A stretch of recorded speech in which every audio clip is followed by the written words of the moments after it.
Hello guys, welcome to current affairs for UPSC PSC IAS.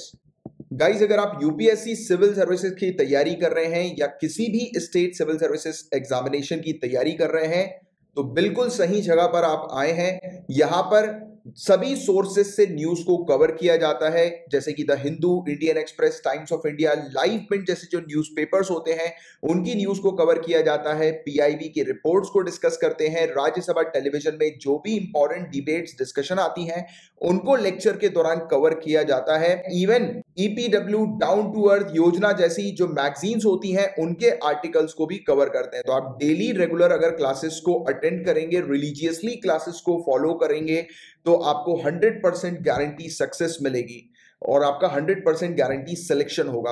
और 100% guarantee selection का बकायदा proof दिया जाता है।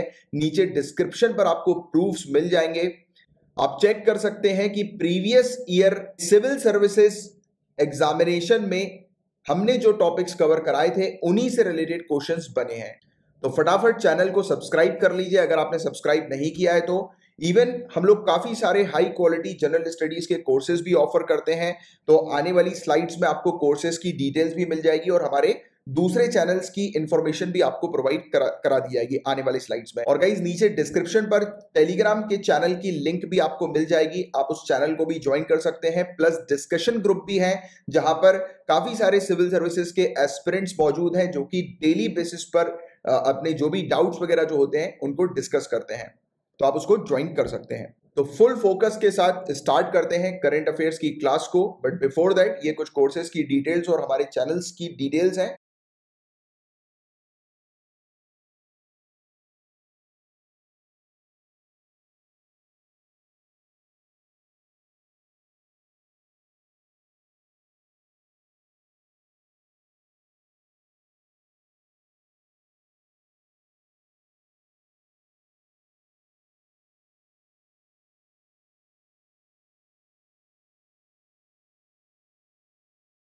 आने वाले कल के आईएएस आईपीएस ऑफिसर्स को मेरा नमस्कार। तो गाइस, पेपर 2 के टॉपिक से हम लोग शुरू करते हैं, राइट। और स्टार्ट करने से पहले आपको बता दूं कि 2021 प्रीलिम्स में जो भी स्टूडेंट्स अपीयर हो रहे हैं, 2021 प्रीलिम्स में जो भी स्टूडेंट्स अपीयर हो रहे हैं, चाहे वो यूपीएससी हो या किसी भी स्टेट सिविल सर्विसेज का हो, आपके लिए मौका है कि पूरे जनवरी 2020 के करंट अफेयर्स आप कर सकते हो साथ ही साथ डेली बेसिस पर। इसका एक सेशन जो है वो चल रहा है रिवीजन सेशन, और जनवरी 2020 से पूरे करंट अफेयर्स में कवर करवा रहा हूं, राइट। तो उसको जरूर ज्वाइन कर लें आप लोग। आपको कुछ नहीं करना, फ्री की क्लासेस है। टीचमेंट एप्लीकेशन को डाउनलोड कर लेना, ये मेरी क्लासरूम आईडी है, इसके थ्रू आप क्लास में एंटर हो जाएंगे, ठीक है। और रेगुलर क्लासेस जो है वो अटेंड करिए, काफी इंपॉर्टेंट क्लासेस हैं आपकी। आपको शायद याद आ रहा होगा भी कुछ दिनों पहले ही हमने चर्चा करी है इजराइल के मुद्दे के बारे में, और आप सभी लोग वाकिफ हैं कि इजराइल में क्या हम लोग को मुद्दा देखने को मिल रहा है। रॉकेट पे रॉकेट जो है वो दागे जा रहे हैं हमस के द्वारा। हमस एक मिलिटेंट ग्रुप है जिसके बारे में हमने डिटेल में चर्चा करी थी, बात करी थी, याद आ रहा है कि नहीं।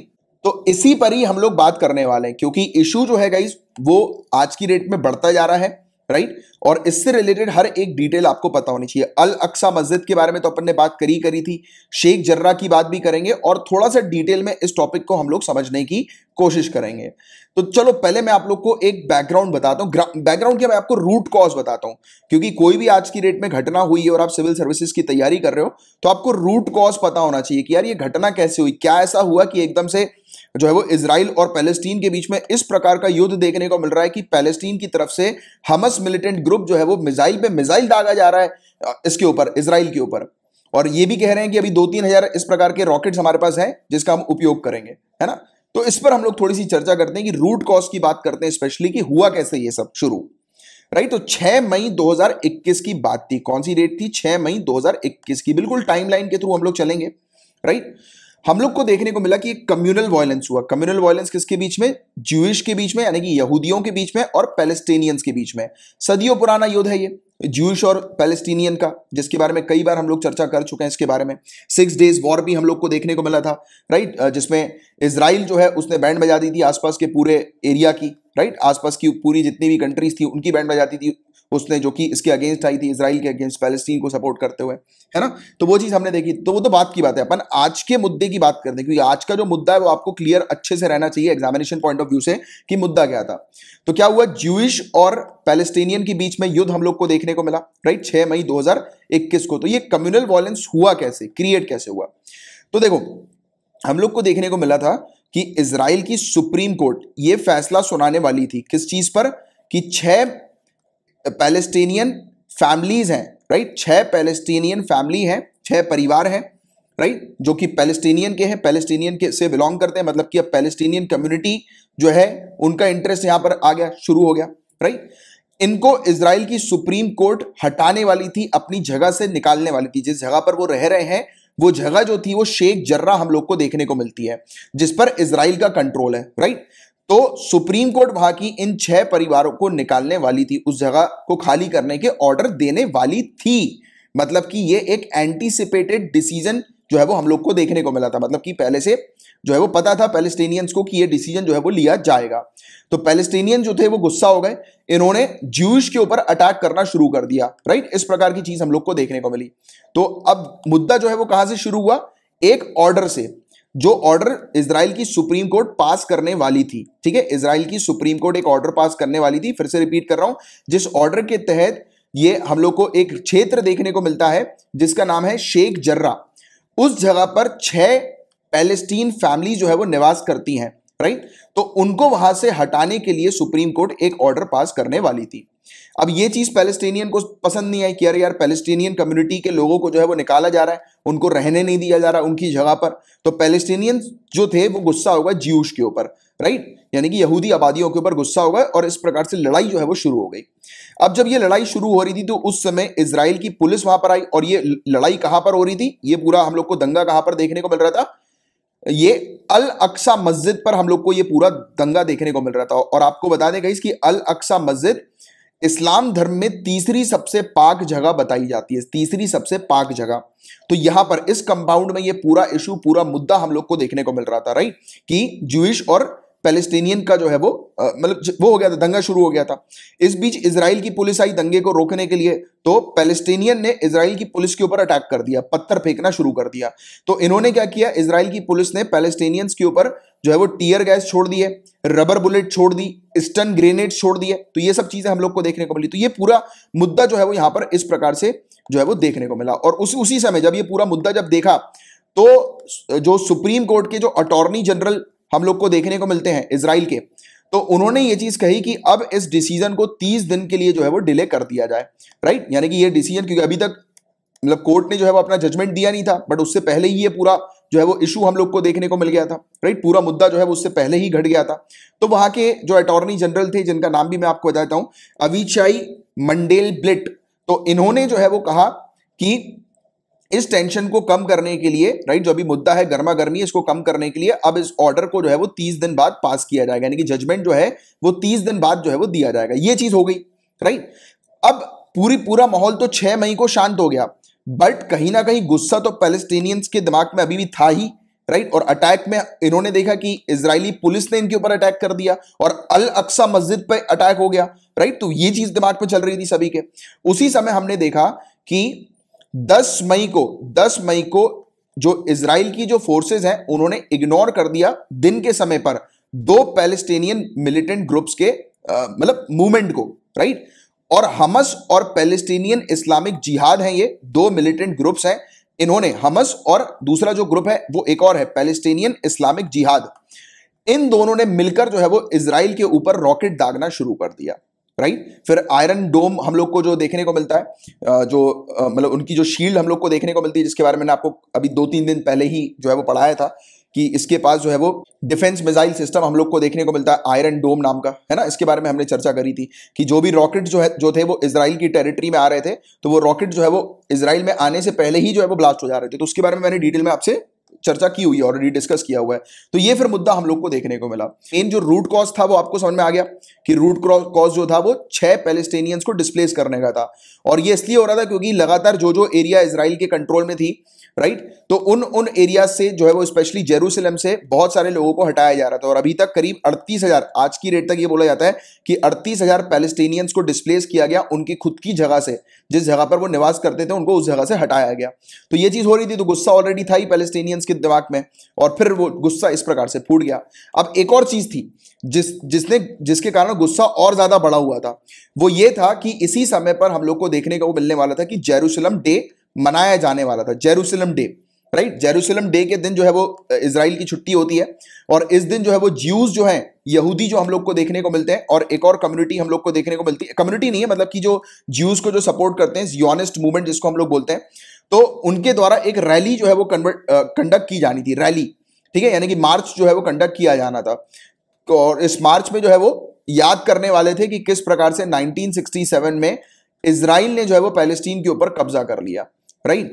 तो ये याद करने वाले थे वो कि किस प्रकार से पैलेस्टीन से ज्यूज जो है वो जीत गए। तो ऑलरेडी अब ये कम्युनल इशू था ही, राइट, तो ये रैली भी होनी थी। तो पैलेस्टीनियंस जो है, पैलेस्टीन के जो निवासी हैं, लोग हैं, इनको पता था कि इस प्रकार की रैली करने वाले और खुश होने वाले आगे चल के, तो और गुस्से में थे वो, और इसी चीज को जो है वो उन्होंने एक जो है वो बना दिया, वॉयलेंट में इस चीज को जो है वो पूरा बदल दिया। काफी सारे लोगों की जान गई इस पूरे चीजों में, हमने देखा, राइट। तो ये चीज यहां पर बताई जाती है कि 300 से एटलीस्ट कम से कम 300 से ज्यादा पैलेस्टीनियंस जो है वो इंजर्ड हुए, 200 से ज्यादा इजराइली जो है वो इंजर्ड हुए। तो ये सब चीजें हम लोग को देखने को मिलती, बताया गया।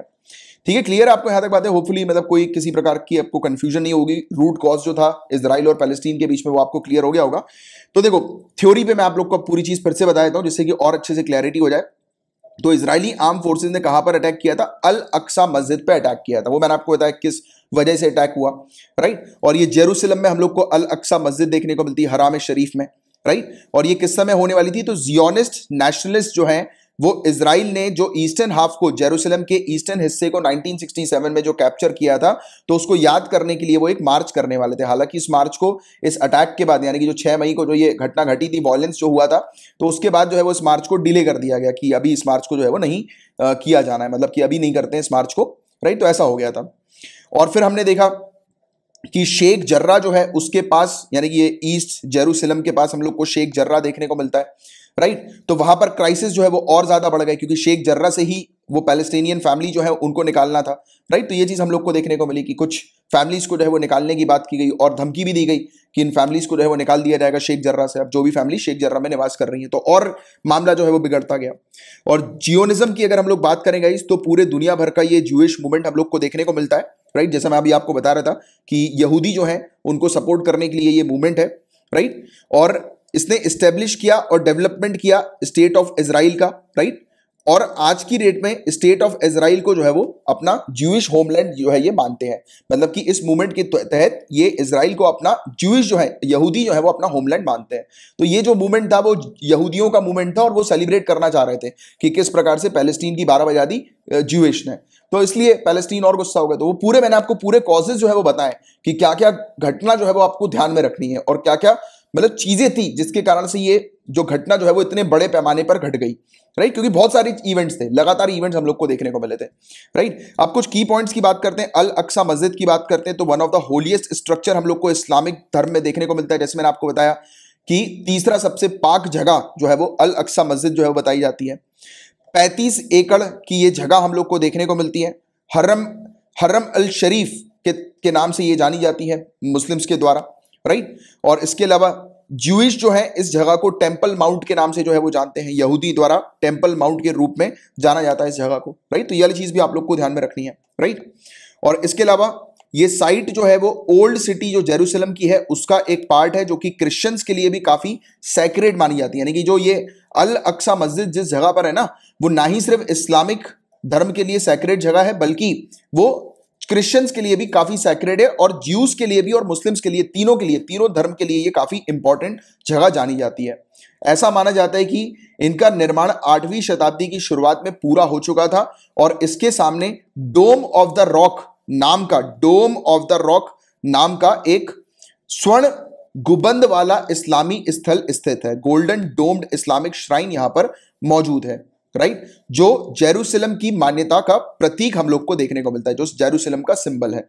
और United Nation Educational Scientific and Cultural Organization UNESCO ने ओल्ड सिटी को जेरूसलम की राइट क्लासिफाई किया हुआ है as a world heritage site के तौर पर, राइट। तो ये वाली चीज भी आप लोग को थोड़ी सी ध्यान में रखनी है, और उसकी दीवारों को भी right as a world heritage site के तौर पर। तो ये पॉइंट भी आपको ध्यान में रखना है कि ये जो एरिया है ये किन किन चीजों के लिए जाना जाता है। एक तो धार्मिक है, और ये वाली चीज प्रीलिम्स में आ सकती है कि कौन से धर्म जो है वो इस एरिया से एसोसिएटेड है, राइट। तो आपको ध्यान में रखना है क्रिश्चियंस भी हैं, ज्यूइश भी हैं और मुस्लिम भी हैं। तो ये वाली पॉइंट भी आपको पता होना चाहिए, राइट। क्लियर है आपको यहां तक बातें? तो ये पूरी चीज आप जो है वो अच्छे से ध्यान रखो, क्योंकि इनसे रिलेटेड क्वेश्चंस बनने के चांसेस हैं।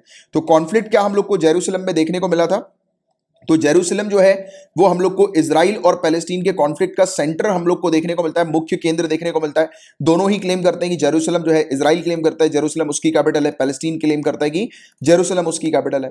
और ओरिजिनल 1947 का यूनाइटेड नेशन का पार्टीशन प्लान जब हम लोग को देखने को मिला था, उसमें जेरूसलम को एक इंटरनेशनल सिटी बनाने का प्रपोजल रखा गया था। बट जब पहला अरब इजराइल वॉर 1948 में हुआ था, तो उस समय इजरायली ने इसके वेस्टर्न हाफ को कैप्चर कर लिया, फिर बाद में जाकर ईस्टर्न हाफ को भी 1967 में कैप्चर कर लिया था, राइट। तो वाली चीज भी आपको बता दूंगी, 6 डेज वॉर वाली, जिसके बारे में हम लोगों ने चर्चा करी थी। फिर जॉर्डन ने इसके ईस्टर्न पार्ट को कैप्चर कर लिया था, जिसमें इसकी पुरानी सिटी हरम अल शरीफ हम लोग को देखने को मिली थी, राइट। फिर बाद में 1967 में ये 6 डेज वॉर जिसकी मैं बात कर रहा था, फिर इजराइल ने जॉर्डन को मारा और ईस्ट जेरूसलम को फिर अपने कब्जे में कर लिया। और इसी युद्ध को मनाने के लिए जो हम लोग को जेरूसलम डे जो देखने को मिलता है, राइट, तो वो इसी युद्ध को मनाने के लिए देखने को मिलता है, राइट। यानी कि मतलब खुशी मनाने के लिए जो यहूदी जो है, ज्यूइश जो है, वो इस दिवस पर खुशी मनाते हैं। और ये अभी आने ही वाला था, उससे पहले ये घटना घट गई, राइट। और जब से कब्जा किया गया तब से इजराइल ने अपने सेटलमेंट को ईस्ट जेरूसलम में एक्सपेंड कर दिया। मतलब इजराइल ने यहूदियों को, ज्यूज को ईस्ट जेरूसलम में जो है वो पहुंचाना शुरू कर दिया, और वहां से पैलेस्टीनियंस को भगाना शुरू कर दिया, राइट, निकालना शुरू कर दिया। और इजराइल जो है वो पूरी सिटी को, जेरूसलम को एक अपनी कैपिटल मानता है, यूनिफाइड इटरनल कैपिटल मानता है, राइट, एकीकृत शाश्वत राजधानी मानता है, तो जैसा मैंने आपको बताया था। और पैलेस्टीन के जो लीडर्स हैं, राइट, वो क्या बोलते हैं, वो इस चीज को एक्सेप्ट नहीं करते, इस फॉर्मूला को एक्सेप्ट नहीं करते, और वो ईस्ट जेरूसलम को अपनी कैपिटल मानते हैं। और वो ये भी बोलते हैं कि यहां पर कोई भी चेंजेस नहीं होगा, किसी भी प्रकार के वो एग्रीमेंट नहीं करेंगे until and unless east Jerusalem जो है वो पैलेस्टीन के कंट्रोल में नहीं चला जाता। और शेख जर्रा का क्या मुद्दा हम लोग को देखने को मिलता है? तो ये प्लेस भी जो है जहां से भी हमने देखा कि 6 फैमिली को निकालने के ऊपर सुप्रीम कोर्ट जो है वो आदेश देने वाली थी, और आदेश दिया भी नहीं था, उससे पहले ही मुद्दा हो गया, क्योंकि पैलेस्टीनियंस को पता था कि यहां से निकाला जा रहा है, क्योंकि हिस्ट्री गवाह है इस चीज की। तो वर्ष 1948 में जब ऐतिहासिक फिलिस्तीन में इजराइल राज्य का निर्माण हुआ, मतलब 1948 में जब इजराइल स्टैब्लिश हुई, तो हजारों पैलेस्टीनियंस को उनके घरों से जबरन बेदखल कर दिया गया, फोर्सफुली उनके घर से निकाल दिया गया था। बेदखल किए गए इन पैलेस्टीनियंस के 28 परिवार बसने के लिए पूर्वी यरूशलेम में स्थित शेख जर्रा चले गए। फिर जब यहां से उनको निकाला गया तो वो शेख जर्रा चले गए, और आज की डेट में शेख जर्रा से भी उनको निकाला जा रहा है, राइट। तो इसको लेकर जो थे वो काफी ज्यादा गुस्से में आ गए हैं अभी एट प्रेजेंट। 1956 में जब ईस्ट जेरूसलम ये जॉर्डन के द्वारा रूल किया जा रहा था, राइट, तो Jordanian ministry of construction and development और United Nation relief and work agency, इनके द्वारा यहां पर घर बनाए गए थे उन फैमिलीज के लिए जो शेख जर्रा की हमें देखने को मिलती है। बट इजराइल ने ईस्ट जेरूसलम को फिर 1967 में 6 डेज वॉर में कैप्चर कर लिया, राइट, और फिर अपने कंट्रोल में कर लिया ये पूरी चीजें, पूरी जगह है। और 1970 में ज्यूइश एजेंसी ने डिमांड करना शुरू किया कि ये जो फैमिली जितनी भी यहां पर रह रही है, पैलेस्टीनियन फैमिली, वो यहां से निकले, राइट। और धीरे धीरे करके फिर उनको निकाला जाने लगा। फिर इस साल के मतलब स्टार्टिंग में सेंट्रल कोर्ट जो है, सुप्रीम कोर्ट जो हम लोग को ईस्ट जेरूसलम की देखने को मिलती है, उसने इस डिसीजन को सही ठहराया, और 4 नहीं 6 पैलेस्टीनियन फैमिलीज हम लोग को देखने को मिलती हैं जो कि शेख जर्रा में रह रही हैं, तो उनको जो है वो निकालने की बात करी। और आज की डेट में ये पूरा जो मुद्दा है ये सॉल्व नहीं हुआ है, राइट। और इंडिया का स्टैंड इजराइल पैलेस्टीन के मुद्दे पर क्या हम लोग को देखने को मिलता है, तो ये पॉइंट भी आपको पता होना चाहिए। तो भारत ने 1950 में इजराइल को मान्यता दी थी, तो ये वाला पॉइंट ध्यान में रखना। लेकिन भारत फिलिस्तीनी को फिलिस्तीन मुक्त संगठन, तो इंडिया ने पैलेस्टीन को पैलेस्टीन लिबरेशन ऑर्गेनाइजेशन में एकमात्र प्रतिनिधि के रूप में मान्यता देने वाला पहला गैर अरब देश भी है। मतलब कि इंडिया पैलेस्टीन को भी रिकॉग्नाइज करता है, और नॉन अरब कंट्री है इंडिया पहली जिसने पैलेस्टीन को रिकॉग्नाइज किया और इजराइल को भी 1950 में रिकॉग्नाइज किया। तो ये वाली चीज भी आपको पता होनी चाहिए। और इंडिया जो है ये पहली कंट्री हम लोग को देखने को मिलती है, one of the first country जिसने पैलेस्टीन के स्टेटहुड को भी रिकॉग्नाइज किया 1988 में। मतलब कि इंडिया बोलती है कि वो जो जगह है, जिस जगह पर विवाद हो रहा है, वो जगह पैलेस्टीन की है, राइट। तो ये वाला पॉइंट भी आपको पता होना चाहिए। और 2014 में भारत ने गाजा क्षेत्र में इजराइल के मानव अधिकारों के उल्लंघन की भी जांच हेतु यूएनएचआरसी, संयुक्त राष्ट्र मानव अधिकार परिषद, United nation human right council, इसके प्रस्ताव का समर्थन किया कि मतलब यूएनएचआरसी जो है वो जांच करना चाह रही थी कि इजराइल जो है वो ह्यूमन राइट्स का उल्लंघन कर रहा है गाजा के अंदर। तो इंडिया ने बोला कि हाँ बिल्कुल जांच की जानी चाहिए। और जांच का समर्थन करने के बावजूद, यानी कि जांच का समर्थन इन्होंने किया था, बट 2015 में यूएनएचआरसी में भारत ने इजराइल के खिलाफ मतदान नहीं किया, राइट। तो ये वाला पॉइंट भी आपको पता होना चाहिए, ठीक है। जैसे होता है कई बार, जैसे कि ये डिप्लोमेटिक चीजें होती हैं, जैसे कि कल को आप ऑफिसर बनोगे और आप नहीं चाहोगे कि जैसे कि दो ऑफिसर्स हैं, अब दोनों से ही आपके रिलेशन अच्छे हैं, बट अगर किसी के एक का फेवर करना, एक का नहीं करना, कि आप जो है वो मीटिंग में प्रस्तुत ही नहीं होगे, मौजूद ही नहीं होगे, राइट। तो वैसे ही कुछ यहां पर हम लोग को देखने को मिला कि इजराइल के अगेंस्ट जो है वो इंडिया ने 2015 में वोटिंग नहीं करी, राइट। तो ये चीज भी हम लोग को देखने को मिली। और गाइस 2018 में हमारी लिंक वेस्ट पॉलिसी के तहत इंडिया ने डी हाइफेनेटेड रिलेशनशिप जो है वो इजराइल और पैलेस्टीन के साथ बनाए हैं। तो ये डी हाइफेनेटेड क्या होता है, तो इंटरनेशनल टर्म्स में, international politics point of view से डी हाइफेनेटेड का मतलब कि दोनों कंट्री के साथ जो है वो एक जैसा व्यवहार, राइट। और दोनों ही कंट्री को इंडिपेंडेंट मानना। अगर कोई भी इंटरनेशनल पॉलिटिक्स होता है तो दोनों के साथ एक जैसा व्यवहार करना है और इंडिपेंडेंट मानना है। तो हम लोग जो है वो दोनों कंट्री को जो है वो म्यूचुअली इंडिपेंडेंट मानते हैं, राइट। तो ये चीज हम लोग को देखने को मिलती है, दोनों कंट्री को इंडिपेंडेंट के तौर पर ट्रीट करते हैं। तो ये वाली चीज हम लोग को देखने को मिलती है। और 2019 जून में भारत ने यूनाइटेड नेशन की इकोनॉमिक एंड सोशल काउंसिल, आर्थिक और सामाजिक परिषद, इसमें इजराइल द्वारा प्रस्तुत किए गए एक निर्णय के पक्ष में मतदान दिया था, जिसमें एक पैलेस्टीन गैर सरकारी संगठन जो है, पैलेस्टीन नॉन गवर्नमेंट ऑर्गेनाइजेशन जो है, उसको सलाहकार का दर्जा देने पर आपत्ति जताई गई थी। मतलब कि जो पैलेस्टीन का एक एनजीओ है उसको एक कंसल्टेटिव स्टेटस ग्रांट करने की बात की जा रही थी, सलाहकार का दर्जा देने की बात की जा रही थी। तो उस पर जो है वो इजराइल ने ऑब्जेक्शन उठाया था और इंडिया ने उस चीज पर फेवर भी किया था इजराइल का, राइट। और अभी तक भारत द्वारा पैलेस्टीन की स्वतंत्रता में अपने ऐतिहासिक नैतिक समर्थक की छवि को बनाए रखने की कोशिश की गई है।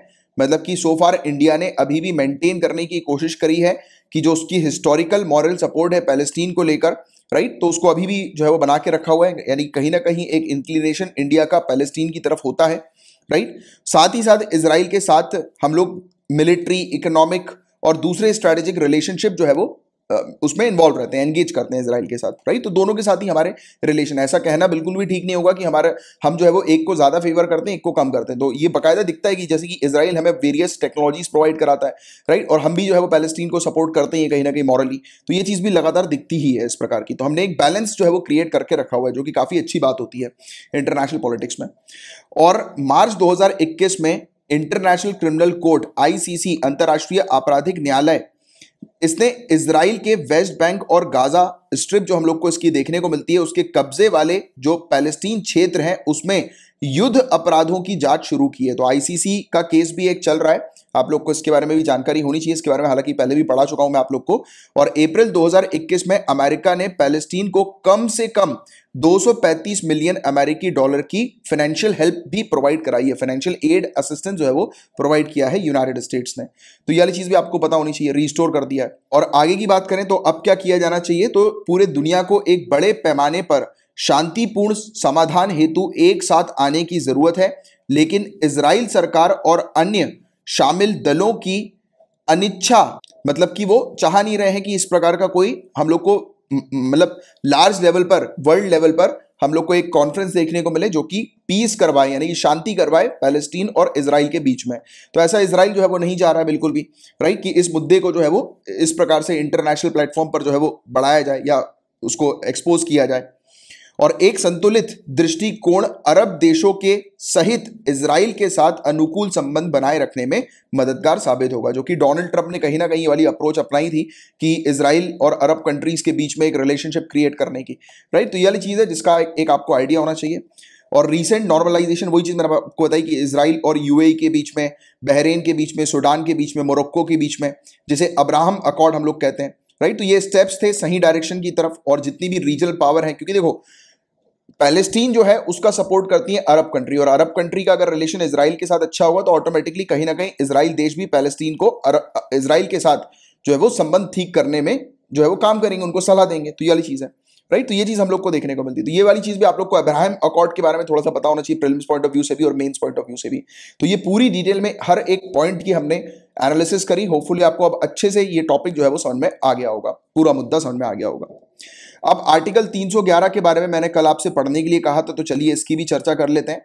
तो एक पुलिस अधिकारी को मुंबई पुलिस आयुक्त ने बिना विभागीय जांच के संविधान के अनुच्छेद 311 के सेक्शन 2 क्लॉज बी के तहत सेवा से बर्खास्त कर दिया गया। तो 311 वाला जो आर्टिकल है गाइस, कई बार न्यूज में आ चुका है और अपन कई बार जो है वो डिस्कस कर चुके हैं, राइट। कई बार डिस्कस कर चुके हैं।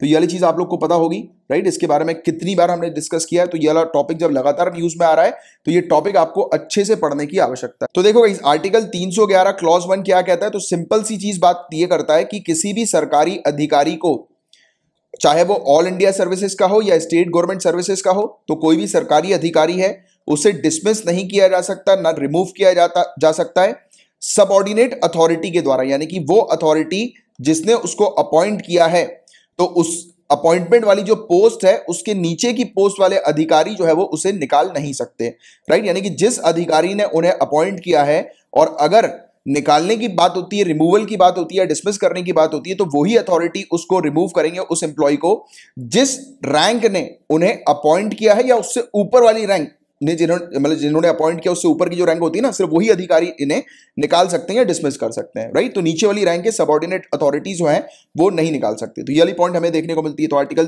311 क्लॉज 1 क्लियर है आप सभी को।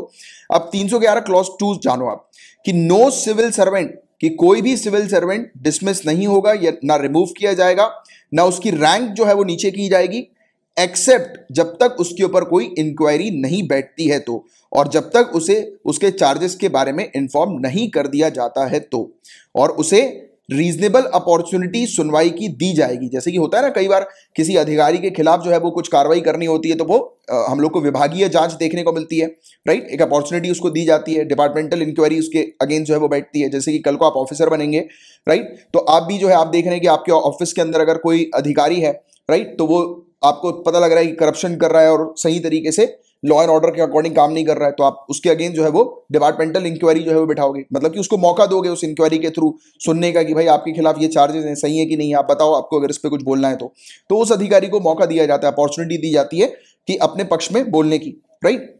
और जो लोग प्रोटेक्टेड हैं इस आर्टिकल 311 के तहत वो कौन होते हैं? सिविल सर्विसेज यूनियन के, मतलब आप लोग कल को जो है सिविल सर्विसेज को ज्वाइन करेंगे, right, all India services join करेंगे या स्टेट की सर्विसेज ज्वाइन करेंगे पीएससी को क्रैक करके, तो आपके पास ये प्रोटेक्शन होगी आर्टिकल 311 के तहत। तो पता होना चाहिए आपको, जो भी लोग जो सिविल पोस्ट में है किसी भी यूनियन या किसी भी स्टेट के अंदर, राइट, तो वो लोग प्रोटेक्टेड इसके अंदर रहते हैं।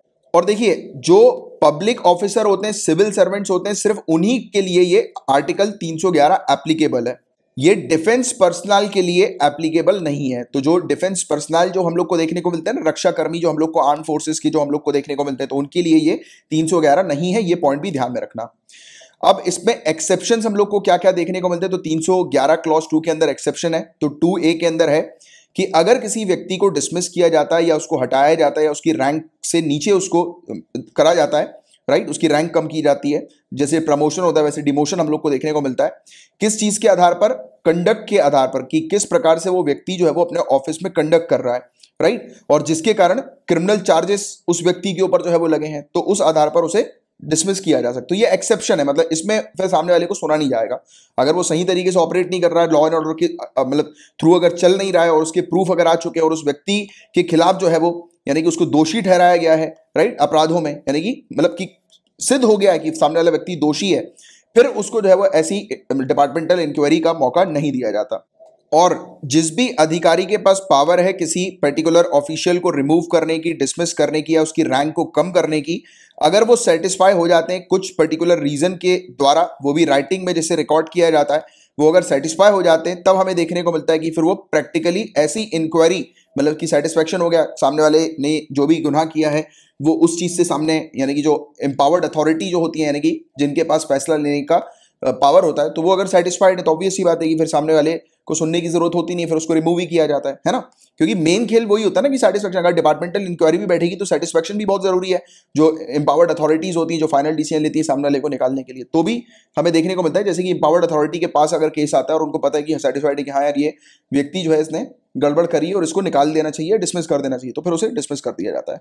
2C के तहत जब ऑनरेबल प्रेसिडेंट की बात आती है, गवर्नर की बात आती है, जब वो सेटिस्फाइड होते हैं कि सामने वाला व्यक्ति जो है वो स्टेट की सिक्योरिटी के लिए खतरा है, राइट, तो ऐसे व्यक्ति के खिलाफ जो है वो इंक्वायरी नहीं की जाती, डायरेक्टली उसे डिसमिस कर दिया जाता है। तो ये पॉइंट्स आपको पता होने चाहिए।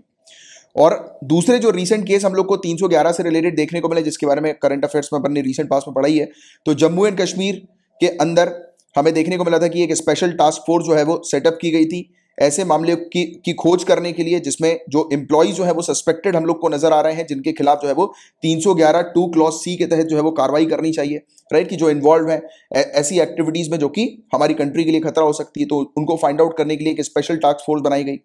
3 सरकारी कर्मचारी, जिनमें से 2 टीचर हम लोग को देखने को मिले, उन्हें हटा दिया गया इन आर्टिकल्स के तहत, राइट। तो ये वाली चीज भी आप लोग को पता होनी चाहिए। देखो, जिस एम्प्लॉय को अगर हटा दिया गया, डिसमिस कर दिया गया, तो उसके पास कुछ ऑप्शन है। तो आपको बता दें कि जो भी सरकारी एम्प्लॉय है जिसे डिसमिस कर दिया जाता है, वो अप्रोच कर सकते हैं इन ट्राइब्यूनल्स को। कौन से ट्राइब्यूनल्स को अप्रोच कर सकते हैं? जैसे कि स्टेट एडमिनिस्ट्रेटिव ट्राइब्यूनल या सेंट्रल एडमिनिस्ट्रेटिव ट्राइब्यूनल, या फिर डायरेक्टली अदालत को अप्रोच कर सकते हैं।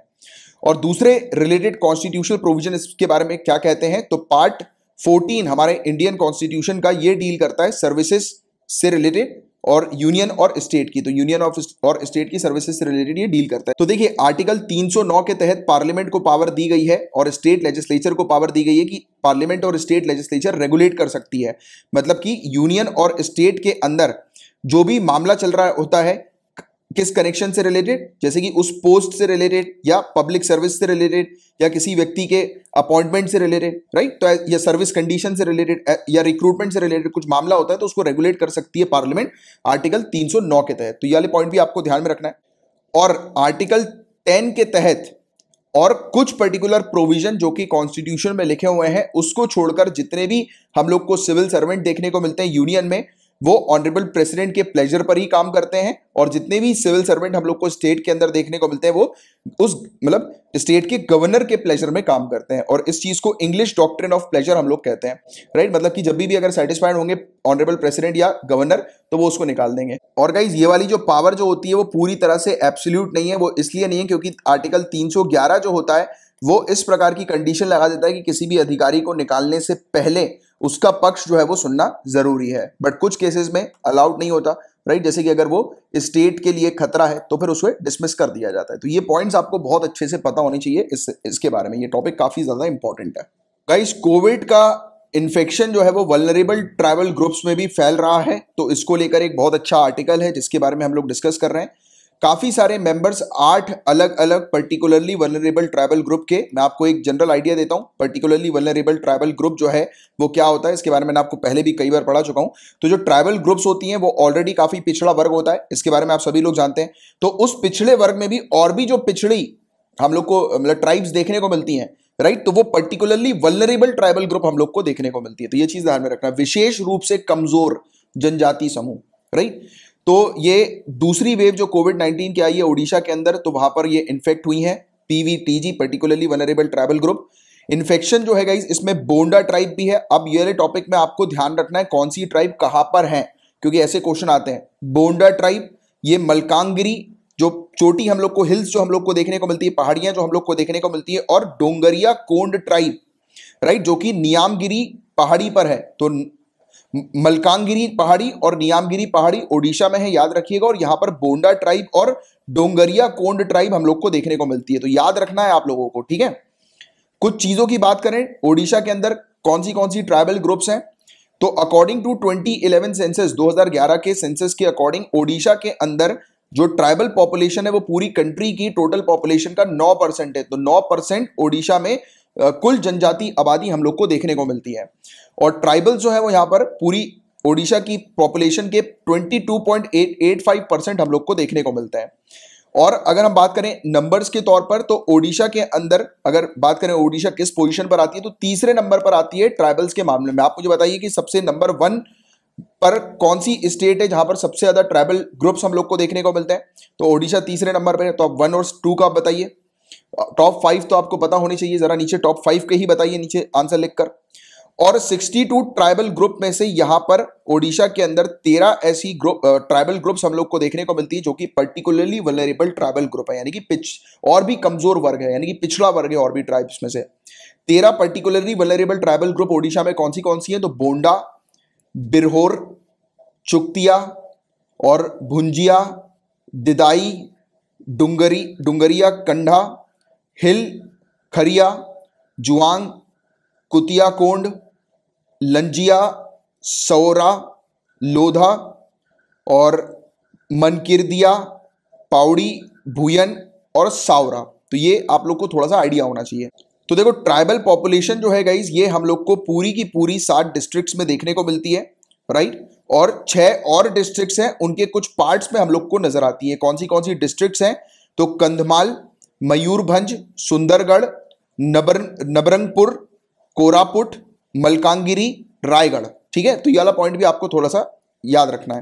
पर्टिकुलरली वल्नरेबल ट्राइबल ग्रुप की बात करें गाइस, तो जो क्रिएशन हुआ था ये 1973 में हुआ था पर्टिकुलरली वल्नरेबल ट्राइबल ग्रुप का, जिस समय देबार कमीशन बैठा था। तो देबर कमीशन जो है, देबर आयोग जो है, वो किससे एसोसिएटेड है? क्वेश्चन आए तो पीवीटीजी आपको ध्यान में रखना है। ठीक है, तो इन्होंने प्रिमिटिव ट्राइबल ग्रुप्स जो है वो क्रिएट किया था और फिर बाद में जाकर ये एक सेपरेट कैटेगरी जो है वो बन गया था, जो जहां पर जो ट्राइबल ग्रुप जो लेस डेवलप्ड है, यानी कि ट्राइबल ग्रुप में से भी और पिछड़ा वर्ग जो है, उनको यहां पर शामिल किया गया था। और 2006 में सरकार ने फिर इसे पीटीजी को प्रिमिटिव ट्राइबल ग्रुप का नाम चेंज करके पर्टिकुलरली वल्नरेबल ट्राइबल ग्रुप नाम रख दिया। तो ये आपको हिस्ट्री भी थोड़ी सी पता होनी चाहिए इससे रिलेटेड। और 1975 में भारत सरकार द्वारा PVTG, right, particularly vulnerable tribal group जो है नाम की एक नई अलग श्रेणी के रूप में सबसे कमजोर आदिवासी समूह की पहचान की गई, जिसमें 52 समूह को शामिल किया गया। और वर्ष 1993 में इस कैटेगरी के अंदर 23 और ऐसे समूह को, यानी कि ऐसे ग्रुप्स को जो है वो शामिल किया गया, जिसमें 705 जनजाति में से 75 को पर्टिकुलरली वल्नरेबल ट्राइबल ग्रुप में शामिल किया गया। आज की डेट में कितनी हम लोग को देखने को मिलती है, राइट, मतलब particularly vulnerable tribal group total तो 75 है, ये चीज आपको ध्यान में रखना है। और टोटल शेड्यूल्ड ट्राइब्स जो है वो कितनी है? 705। उनमें से 75 को जो है वो पर्टिकुलरली वल्नरेबल ट्राइबल ग्रुप में शामिल किया गया, राइट। और उनको फिर उनके लिए सरकार जो है उनके संरक्षण के लिए, उनको और बेनिफिट प्रोवाइड कराने के लिए, उनको अपलिफ्ट करने के लिए वेरियस फैसिलिटीज भी प्रोवाइड कराती है। तो और सबसे ज्यादा पर्टिकुलरली वल्नरेबल ट्राइबल ग्रुप कहां पर है, अगर ऐसा क्वेश्चन आ जाए तो ओडिशा आपको ध्यान में रखना है। कैरेक्टरिस्टिक्स क्या होती है पर्टिकुलरली वल्नरेबल ट्राइबल ग्रुप की? तो पहली बात तो फिजिकल आइसोलेशन इनका हम लोग को देखने को मिलता है, यानी कि ये काफी आइसोलेटेड रहते हैं, दूर दराज रहते हैं, राइट। मतलब जो आम जनता है, जनरल पब्लिक जो है, उनसे दूर रहते हैं। और देखो जनरल पब्लिक से दूर तो ट्राइबल कम्युनिटी हम लोग को देखने को मिलती है, उनसे भी ये दूर जो रहते हैं वो पर्टिकुलरली वल्नरेबल ट्राइबल ग्रुप हम लोग को देखने को मिलता है, आइसोलेशन में रहते हैं, राइट। और इनकी पॉपुलेशन जो है वो डिक्लाइन हो रही है या फिर स्थिर हम लोग को देखने को मिल रही है, बढ़ नहीं रही है ना घट रही है। और इनमें लिटरेसी बहुत ही कम लेवल की हम लोग को देखने को मिलती है, यानी कि जो शेड्यूल्ड ट्राइब्स में जितनी लिटरेसी है उससे भी कम हम लोग को देखने को मिलती है। यहाँ पर रिटन लैंग्वेज इनकी नहीं है, मतलब कि लिखित में कुछ नहीं कर सकते, यानी कि मतलब स्क्रिप्ट वगैरह जो है वो इनके पास नहीं हम लोग को देखने को मिलती है।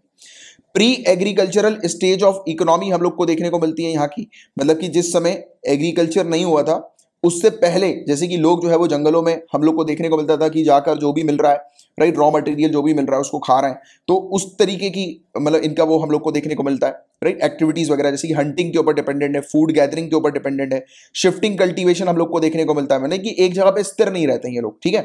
टेरिस कल्टीवेशन करते हैं, ये एक जगह पर स्थिर नहीं है, सेटल्ड नहीं है ये लोग। तो देखो हम लोग को स्कीम्स क्या क्या देखने को मिलती है पर्टिकुलरली वल्नरेबल ट्राइबल ग्रुप्स के लिए। तो देखो जो ज्यादा डेवलप्ड ट्राइबल ग्रुप्स हैं वो बेसिकली ट्राइबल डेवलपमेंट फंड का ज्यादा हिस्सा जो है वो अपने पास रख लेते हैं। इसी वजह से आज की डेट में पर्टिकुलरली वल्नरेबल ट्राइबल ग्रुप के डेवलपमेंट के लिए और फंड, यानी कि सेपरेटली उनको डेवलप करने के लिए फंड करने की आवश्यकता हम लोग को देखने को मिलती है।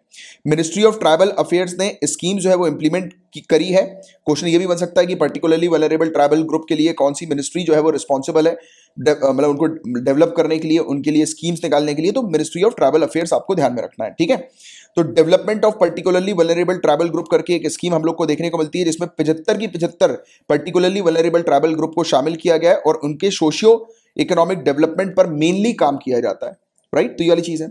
और इस स्कीम के तहत स्टेट गवर्नमेंट जो है वो कंजर्वेशन कम डेवलपमेंट प्लान्स जो है वो प्रस्तुत करती हैं, राइट, बताती हैं कि किस प्रकार से इनको संरक्षण दिया जाएगा और किस प्रकार से इनको डेवलप किया जाएगा। तो प्लान बनाती हैं ये उनकी रिक्वायरमेंट के अकॉर्डिंग।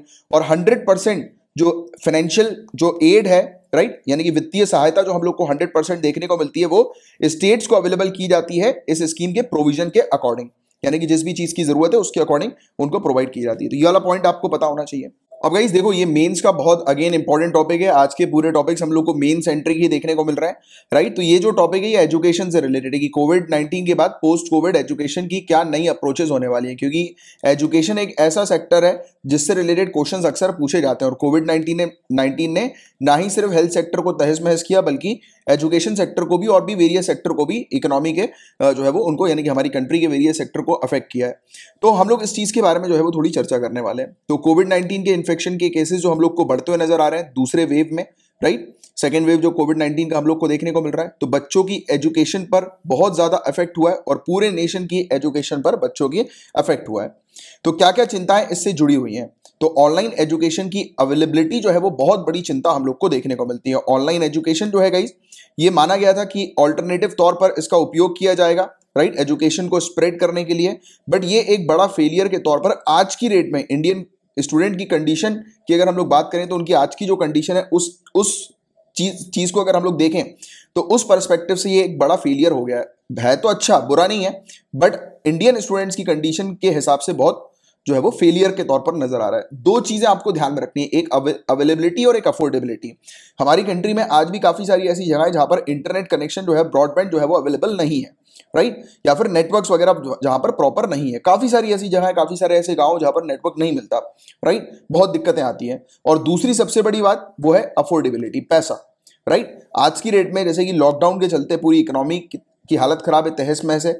जो लोग सब्जी भाजी बेचकर, मतलब सब्जी वगैरह तो अलाउड है वैसे, बट फिर भी जैसे कि दूसरे भी आइटम्स हैं, जैसे कि हॉकर्स वगैरह में लोग जो है वो चाउमीन का ठेला लगाकर या वेरियस चीजें करके पैसे कमाते हैं अपने बच्चों को एजुकेशन अच्छी प्रोवाइड कराने के लिए। आजकल सब कुछ बंद है, राइट। जो बिजनेसमैन है उसकी हालत खराब है, राइट। जो बड़े बिजनेसमैन नहीं है उनकी हालत खराब हम लोग को देखने को मिलती है। बड़े बिजनेसमैन के पास तो फिर भी सेविंग है, जो छोटे बिजनेसमैन होते हैं उनको बड़ी दिक्कतें आती हैं, राइट। तो ये सब चीजें, तो फिर कहां से फिर वो बच्चों को अपने पैसे दे पाए जिससे कि उनके बच्चे जो है वो इंटरनेट कनेक्शन परचेज कर सकें। तो अफोर्डेबिलिटी की एक बड़ी प्रॉब्लम हम लोग को देखने को मिलती है, जो कि एक मेजर बैरियर के तौर पर है। ई एजुकेशन एक प्रिविलेज तौर पर हम लोग को देखने को मिलता है उन स्टूडेंट्स के लिए जो अपर या फिर मिडिल क्लास के हम लोग को देखने को मिलता है, राइट, उनके लिए अच्छा है। बट जो स्टूडेंट मिडिल क्लास के हैं, लोअर मिडिल क्लास, और जो बिलो पॉवर्टी लाइन के जो स्टूडेंट है उनके लिए ये तकलीफ जो है वो काफी ज्यादा बढ़ गई है, राइट। ऑनलाइन एजुकेशन के साथ कोप अप करना उनके लिए थोड़ा सा डिफिकल्ट होता जा रहा है।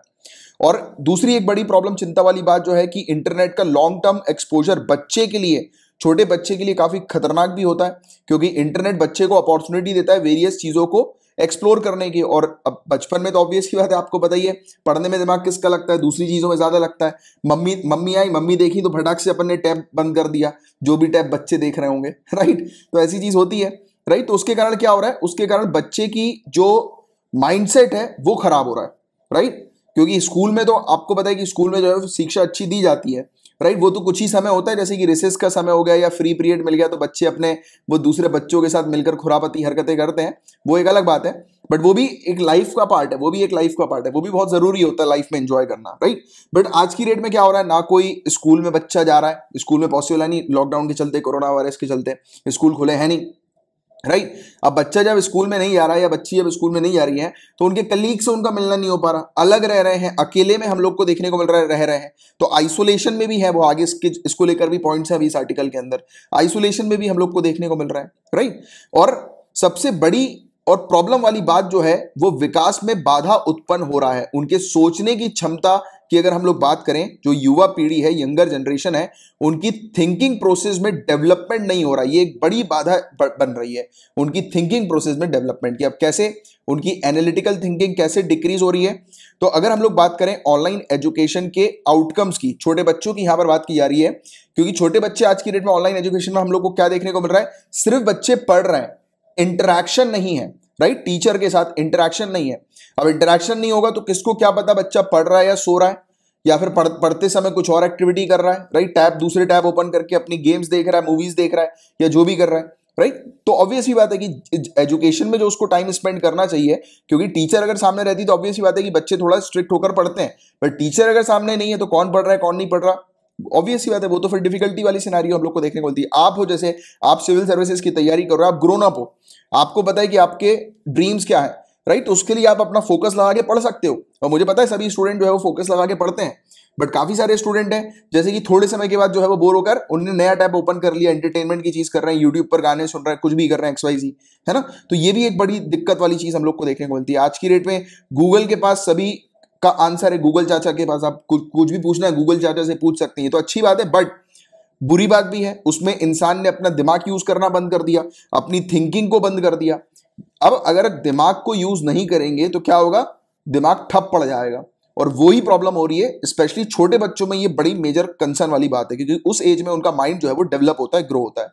और हमने जब भी मॉडर्न एजुकेशन को जब शुरू किया इंडिया के अंदर, तब से हम लोगों ने साइंटिफिक आउटलुक पर ज्यादा ध्यान दिया है, राइट। तो आज की डेट में ई एजुकेशन जो है वो साइंटिफिकली अगर देखा जाए बच्चे की ग्रोथ और डेवलपमेंट के लिए तो बिल्कुल भी ठीक नहीं है, राइट। स्टूडेंट्स का आइसोलेशन बढ़ता जा रहा है पेंडेमिक के कारण, और फिजिकल जो क्लासरूम की जो टीचिंग है उसकी कमी के कारण हम लोग को देखने को मिल रहा है बच्चे जो है वो आइसोलेशन में है, उनका माइंडसेट जो है वो डेवलप नहीं हो रहा, राइट, आइसोलेशन के कारण। ये एक बहुत सीरियस इशू है आज की डेट में, एक ट्रॉमा भी फेस कर रहे हैं बच्चे। आए दिन छोटे बच्चे जो है वो लोगों की मौत हो रही है वो सुन रहे हैं, जैसे हम ही लोग हैं, अगर हम ही सुनते हैं इतनी न्यूज में कि लोगों की मौत हो रही है, घर से बाहर इतने लोग परेशान हैं, राइट, प्रॉब्लम्स हैं, तो ये पूरी नेगेटिव चीज सुन सुनकर हमी को ये बहुत बुरा लगने लगता है, हम ही बीमार पड़ने लगते हैं। तो वो तो एक छोटे से बच्चे हैं, उनमें उनके दिमाग में तो बहुत गहरा असर पड़ रहा है, बात को समझो, है ना। तो यही चीज हो रही है, छोटे बच्चे डर रहे हैं कि अरे यार बाहर क्या हो रहा है, ये बच्चों के फैमिली मेंबर खत्म हो गए, इवन उनके पेरेंट्स खत्म हो गए इस सिचुएशन में, तो क्या बीती है बच्चों के ऊपर इस समय पर। तो वो तो मतलब आप उसको कहकर जो है वो नहीं कर पाओगे, यानी कि एक्सप्लेन नहीं कर पाओगे, वो तो ऐसी चीज है वो कि उसको कोई भी कहकर एक्सप्लेन नहीं कर सकता कि जो बीती है बच्चों में, राइट। तो ये चीज है, तो इसमें बच्चों के माइंड पर बहुत गहरा असर पड़ा है, राइट।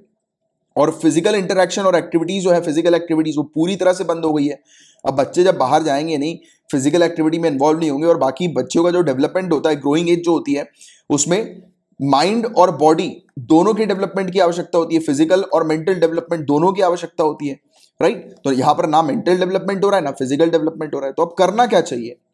तो देखो, इंफ्रास्ट्रक्चर पर ज्यादा फोकस करना चाहिए, राइट, पूरी तरह से इंफ्रास्ट्रक्चर को यूटिलाइज करना चाहिए, अगर जरूरत पड़े तो और भी ज्यादा जो है वो इन्वेस्टमेंट करना चाहिए, जिससे कि एजुकेशन जो है वो प्रोवाइड की जा सके बच्चों को, राइट। यानी कि एजुकेशन में अगर रुकावट आ रही है, इंटरनेट अगर वो ऐसी बाधा बन रही है, तो ऑब्वियस ही बात है कि कुछ चीजें ऐसी कर देनी चाहिए कि जिसमें सरकार जो है वो फंडिंग प्रोवाइड कराए, कुछ वेबसाइट्स के लिए, कुछ पर्टिकुलर एप्लीकेशंस वगैरह के लिए। कि होता है ना, कई बार ऐसा होता है कि काफी सारी जगहों पर कुछ कुछ वेबसाइट जो होती है वो फ्री में ओपन हो जाती हैं, राइट, उसके लिए कोई इंटरनेट पैकेज वगैरह की जरूरत नहीं पड़ती। तो ऐसा एजुकेशन सेक्टर में किया जाए जिससे कि एटलीस्ट बच्चे जो है वो ओपन कर सके, इस प्रकार के प्लेटफॉर्म्स का उपयोग कर सके सभी बच्चे, राइट। और जो बच्चे गरीब हैं, जिनके पास डिवाइसेस वगैरह नहीं है, सरकार उनको डिवाइसेस वगैरह प्रोवाइड कराए, इन्वेस्टमेंट कराए वो सब चीजों में, स्कूल को पैसा दे, जैसे कि, और स्कूल चेक भी करे कि स्कूल बच्चों को जो डिस्ट्रीब्यूट कर रही है डिवाइसेस, बच्चे उस डिवाइस का सही जगह उपयोग करें, राइट। उसके जैसे होता है ना कई बार, जैसे कि ऑफिस आप लोग हो, जैसे कि आपके कुछ दोस्त होंगे ऑफिस वगैरह, मतलब ऑफिस पे काम करते होंगे, तो आपने सुना होगा कि उनके ऑफिस के कंप्यूटर पे ना कोई सोशल मीडिया की वेबसाइट खुलती है, ना कुछ खुलता है, सिर्फ काम का सामान खुलता है। तो ऐसी डिवाइस जो है वो दे दी जाए, राइट, जिससे कि बच्चा जो है वो दूसरी एक्टिविटी में इन्वॉल्व ना हो, और रियल टाइम बेसिस पर ट्रैक किया जाए वो सब चीजों को। तो ऐसा कुछ करना पड़ेगा, बट देखो उसके लिए लगता है ह्यूज इन्वेस्टमेंट। तो अगर प्रैक्टिकली आज की रेट की बात करें तो आज की रेट में तो वैसे ही बहुत हालत खराब है, राइट। तो ये चीज जो है वो अभी एकदम से हम सोचेंगे यार क्विकली इसको इंप्लीमेंट किया जाए, तो अभी की इकोनॉमिक कंडीशन को देखते हुए भी हम लोग को जो है वो सोचना पड़ेगा इस तरीके के। क्योंकि देखो, आप अपने मेंस के आंसर में तो हाईटेक सोल्यूशन लिख दोगे, बट आपको ये भी एनालिसिस करना जरूरी होगा कि उस हाईटेक सोल्यूशन को आज की इकोनॉमिक कंडीशन जो है हमारी वो अडॉप्ट कर पाएगी कि नहीं कर पाएगी। सोल्यूशन तो बहुत सारे हैं, हम तो बोलते हैं कि ये कर लो, वो कर दो, ऐसा कर दो, वैसा कर लो, बट जो चीज प्रैक्टिकली पॉसिबल है, अगर आप वो अपने आंसर में नोट कर लिखेंगे ना, तब जाकर आपका सिलेक्शन होगा, और पूरी कंडीशन को देखते हुए, ओवरऑल 360 डिग्री कंडीशन को देखते हुए। और यही चीज मैं आपको यहां पर सिखाता हूं कि आपको किस तरीके से जो है वो आपकी थिंकिंग आपकी होनी चाहिए, किस तरीके से आपको सोचना है, किस तरीके से आपको अपने आंसर को लिखना है। That is very important in this examination.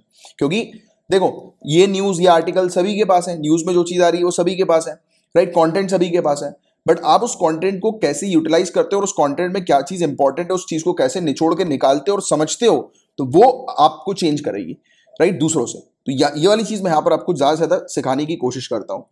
और क्लासरूम टीचिंग जो है गाइस अपॉर्चुनिटी प्रोवाइड कराती है, राइट, एक बच्चे को इंफॉर्मेशन से कई ज्यादा सीखने के लिए।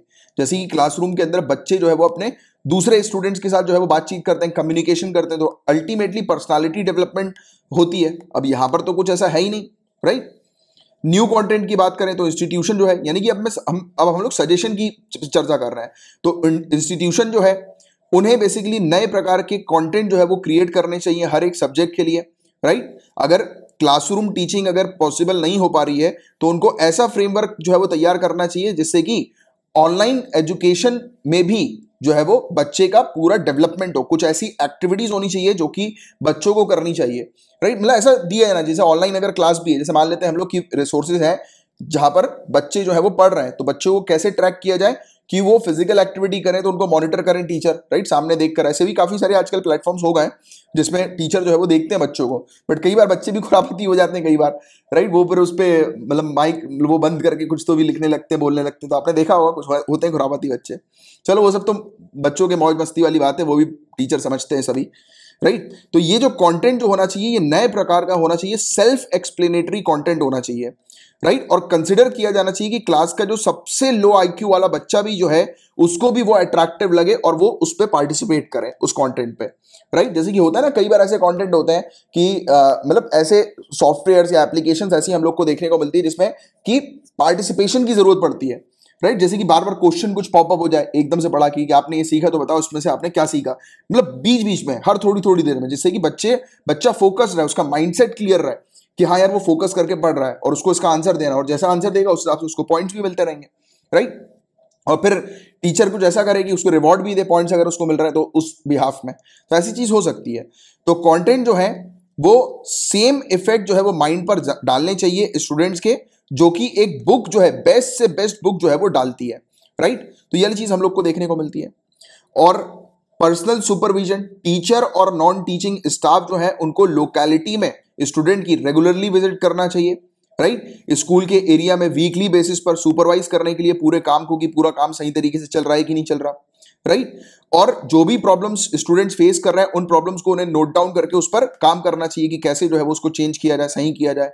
तो ये सब क्या होगा, इफेक्टिव एफर्ट्स के थ्रू होगा कि जब सभी लोग, चलो मान लिया हमारे पास रिसोर्सेज नहीं है तो क्या हुआ, टीचर जो है वो अगर बच्चे को फोन तो लगता है ना, फोन लग जाता है, फोन तो हम लोग देखते हैं कि हर एक फैमिली के पास आज की डेट में है, मतलब ऑलमोस्ट सभी के पास है, राइट। तो फोन के थ्रू जो है वो हम लोग कर सकते हैं, कॉन्फ्रेंसिंग कॉल ऐसी कुछ हो जाए व्यवस्था कि टीचर जो है वो फोन के थ्रू कि बच्चे को बोले कि भाई ऑडियो चालू करो, बच्चे बेटा ये वाली बुक नंबर पेज पढ़ो, देखो इसमें ये लिखा है, ठीक है, भले ही फिजिकली अपीयर नहीं है बट वो कॉन्सेंट्रेशन इस प्रकार का करवाना चाहिए, एफर्ट्स करना चाहिए। और ये एफर्ट्स कब होगा, एक टीचर जब चाहेंगे तब हो सकता है पॉसिबल, राइट। तो ये चीज यहां पर बताई जा रही है।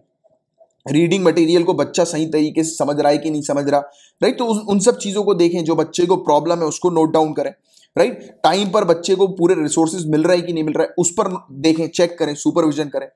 नई तरीके से पूरे सिस्टम को इवैल्यूएट करें, मूल्यांकन प्रणाली एक नई हम लोग को देखने को मिलनी चाहिए जो कि एनालिसिस के ऊपर आधारित होनी चाहिए, राइट। और इसके अलावा क्वेश्चन जो है वो फ्रेम करने चाहिए इस तरीके से कि बच्चा जो है वो उस क्वेश्चन का आंसर जब दे तो वो अपने माइंड पर जोर डाले, दिमाग लगाए, ना कि सिंपली गूगल कर ले, है ना। वैक्सीन को प्रायोरिटाइज जो है वो देना चाहिए, राइट, कि गवर्नमेंट को जो है वो रिस्पॉन्सिबिलिटी लेनी चाहिए कि जितनी भी टीचिंग कम्युनिटी है उनको वैक्सीन जो है वो प्रोवाइड कराएं, जिससे कि एकदम से टीचिंग की प्रोसेस में जो है वो या लर्निंग की प्रोसेस में जो है वो बाधा ना हो। क्योंकि ऑब्वियसली बात है, टीचर हो या स्टूडेंट हो, इस बीच हमने भी देखा कि जैसे मैं भी कोविड से अफेक्ट हुआ तो कुछ दिनों तक जो है वो मुझे भी डिफिकल्टी आई क्लास देने में, बट फिर भी मेरी कोशिश हमेशा रहती थी। मेरे ख्याल से मैंने 4 या 5 दिन का बस गैप लिया था, बट हाँ उससे पहले थोड़ा सा हो गया था। नाना जी जब अपने चले गए थे तब मैं गया था वहां पर, बाहर गया था, आउट ऑफ स्टेशन गया था, तो उस समय थोड़ा डिफिकल्ट हो गया था क्योंकि 13वीं तक मुझे वहीं रुकना था, राइट। बट फिर भी मेरे एफर्ट्स यही थे, मैं बीच बीच में आपको क्लासेस देता ही था, राइट, क्योंकि मुझे पता है यार कि ये जो आपकी जो तैयारी है इसमें गैप नहीं होना चाहिए। गैप होता है ना तो फिर वो जैसे बड़ी दिक्कत आ जाती है फिर उसको वापस से कंटिन्यू करने में। चलो एनीवेज आगे की बात करते हैं।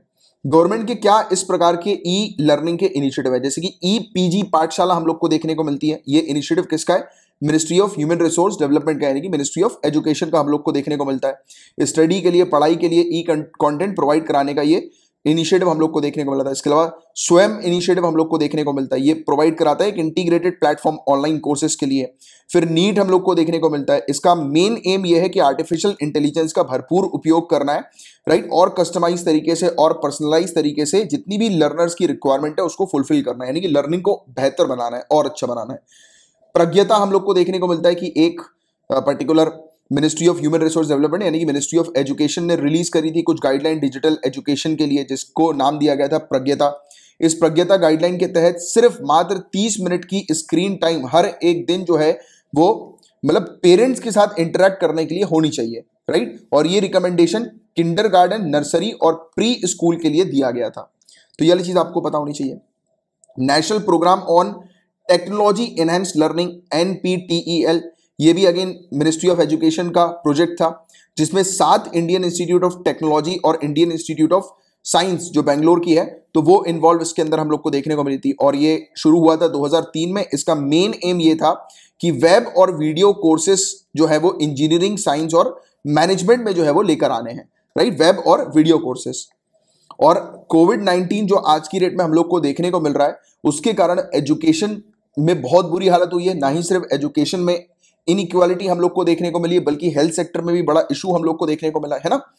तो इस कमिटमेंट को रिन्यू करने की आवश्यकता है और बेहतर तरीके से पब्लिक और प्राइवेट एजुकेशन सेक्टर को साथ में आकर एक अच्छा तालमेल बनाकर नई नई पॉलिसी जो है वो तैयार करने की आवश्यकता है। और आज की डेट में जो शिक्षा है उसको सामान्य वस्तु बनाने की आवश्यकता है, कॉमन गुड बनाने की आवश्यकता है। और डिजिटल इनोवेशन जो है वो इस चीज को अचीव करने में बहुत मददगारी होगा। तो ये सब चीजें आपको पता होनी चाहिए, ठीक है। तो ये था पूरा ओवरऑल टॉपिक, काफी शानदार टॉपिक था एजुकेशन से रिलेटेड। अब पेपर 3 के टॉपिक्स को हम लोग कवर कर रहे हैं। बीमा बांस की यहां पर अब बात करेंगे। बांस की एक हम लोग को प्रजाति देखने को मिल रही है। तो बीमा बांस क्या है गाइस? तो सुपीरियर क्लोन है, एक बहुत ही सुपीरियर प्रजाति हम लोग को बांस की देखने को मिल रही है, बैम्बू की। भीमा या फिर बीमा इसे कहा जाता है। ये सेलेक्ट की गई है बंबूसा बाल्कोआ से, जो कि हायर बायोमास यील्डिंग बैम्बू की प्रजाति है, यानी कि बहुत ज्यादा ये यील्ड जो है वो प्रोवाइड कराती है, उपज इसकी बहुत ज्यादा होती है इस बैम्बू की प्रजाति की। ये बैम्बू क्लोन जो है ये डेवलप किया गया है एक कन्वेंशनल ब्रीडिंग मेथड के थ्रू, राइट। इस पर और बात करें, ये बैम्बू की जो प्रजाति है ये one of the fastest growing plant consider की जाती है, यानी कि काफी तेजी से ग्रोथ इसकी होती है, राइट। और 1.5 फीट एक दिन में ट्रॉपिकल कंडीशन में ये ग्रो कर जाती है, यानी कि 1 से 1.5 फीट एक दिन में ट्रॉपिकल कंडीशन में ये ग्रो करती है। और इसे बेस्ट कार्बन सिंक कहा जाता है, मतलब कि कार्बन को इनटेक करने के लिए सबसे बेस्ट इस प्रजाति को माना जाता है कार्बन डाइऑक्साइड एमिशन को खत्म करने के लिए, क्योंकि प्लांट्स का नेचर ही होता है कार्बन डाइऑक्साइड को इनहेल करती हैं, ऑक्सीजन को एक्सहेल करती हैं। तो बेस्ट कार्बन सिंक इन्हें माना जाता है। बैम्बू बाल्कोआ की हम लोग बात करें गाइस तो बहुत ही बड़ी, बहुत ही इसकी थिक जो परत होती है, क्लंपिंग बैम्बू ये हम लोग को देखने को मिलते हैं। गुच्छेदार बांस होते हैं ये, और इनकी हाइट 25 मीटर तक की होती है, और इनकी जो थिकनेस होती है, इनकी मोटाई या चौड़ाई या बोल सकते हो 150 मिलीमीटर की बताई जाती है, राइट। लेंथ और स्ट्रेंथ इस बंबूसा बाल्कोआ का जो है ये इसे बहुत ही यूजफुल मटेरियल बनाता है कंस्ट्रक्शन इंडस्ट्री के लिए भी। जैसे कि आपको पता होगा कि आज की डेट में लोग बाग, और इवन कोस्टल एरिया पे भी हम देखते हैं, कभी रिजॉर्ट वगैरह जाते हैं तो लोग लकड़ी के घर, वहां पर हम लोग को रिजॉर्ट्स वगैरह लकड़ी के देखने को मिलते हैं। आज की डेट में तो सभी लोग जो है वो काफी ज्यादा लोग जो है वो अपने घर में जो इंटीरियर्स वगैरह जो कराते हैं वो लकड़ी का कराते हैं। तो काफी ये स्ट्रेंथ जो होती है इसकी होती है वो काफी ज्यादा मजबूत होती है। कंस्ट्रक्शन इंडस्ट्री में यूजफुल मटेरियल के तौर पर यूज की जाती है। ड्रॉट रेजिस्टेंट स्पीसीज है, यानी कि अगर कहीं पर सूखा भी आ जाए तो भी इसको कुछ फर्क नहीं पड़ेगा।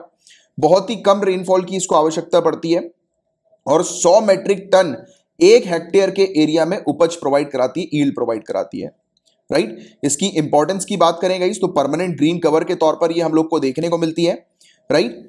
ये बैम्बू जो है ये किसी भी प्रकार की सीड प्रोड्यूस नहीं करता और मरता नहीं है, और इवन मतलब 100 ऑफ ईयर्स तक जो है ये मरेगा नहीं, राइट।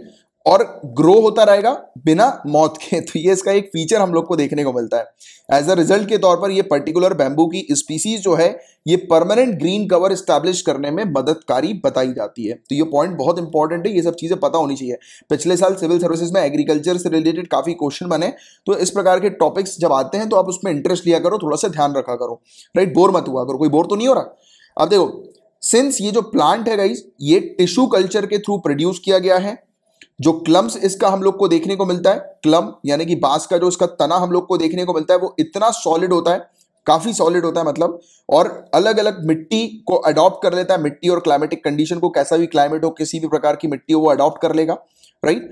और हर एक हार्वेस्ट के बाद, हार्वेस्टिंग साइकिल यानी कि जैसे ही इसकी कटाई वगैरह होती है, छटाई वगैरह होती है, फिर से रीग्रो कर जाता है ये, और इसको किसी भी रिप्लांटिंग की आवश्यकता नहीं होती है डिकेड्स तक, यानी कि आपको इसको प्लांट करने की आवश्यकता नहीं होगी।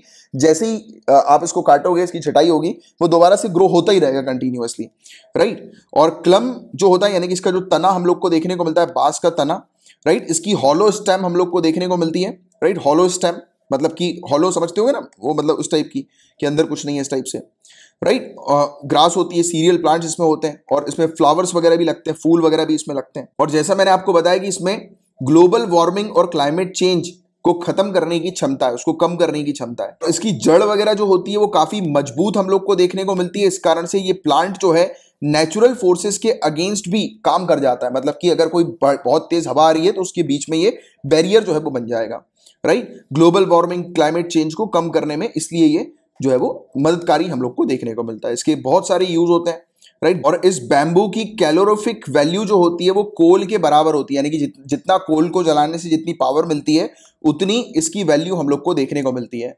सीमेंट इंडस्ट्री जो है वो इस प्रकार के बैम्बू को बहुत ज्यादा परचेज कर रही है अपने बॉयलर्स के लिए, राइट। सीमेंट इंडस्ट्री में जो बॉयलर की आवश्यकता होती है तो उसके लिए, जिससे कि सीमेंट इंडस्ट्री को जो फ्यूलिंग की आवश्यकता होती है वो रिप्लेस कर जाए ये बैम्बू से।